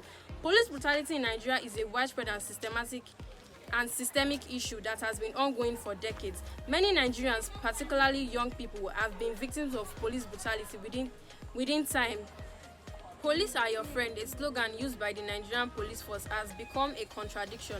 Slogans like this have lost their meaning on Nigerians due to the inhuman treatment we suffer at the hands of our supposed friend. Police brutality has become a serious issue that we have been battling in Nigeria. The police force, who has been entrusted with protecting lives and property, have abused their power. They often use force beyond the limits permissible by law, infringing on the rights of innocent civilians and causing a lot of harm and pain to the people. We have heard of cases of victims who have experienced sexual assault, injuries, and deaths, often the result of stray bullets and possible mistaken identities. Over the years, there have been an insatiable feeling of distrust as cases like this keep occurring. Relationship between the Nigerian police and citizens are largely characterized by suspicion, prejudice, brutality, and violence. In conclusion, the government needs to take reform seriously if they are going to improve safety and restore confidence in the police. Critical changes that need to be made to ensure that the Nigerian police force is free from presidential and political influences. Only an independent police force can restore professionalism. It is also essential to ensure that the police do not monopolize or interfere with investigation of crime and misconduct by their officers. The system must work to ensure that complaints are followed up and those responsible is punished in order to change the culture of impunity. The police force need a culture of more transparent and accountable institutional management so that aid is not wasted. Police conduct is an issue that can affect the lives of those innocent people who were taken advantage of. It also affects the lives of police officers just trying to do their own jobs. However, steps should be taken in order to give the good name back onto police officer in Nigeria. Thank you.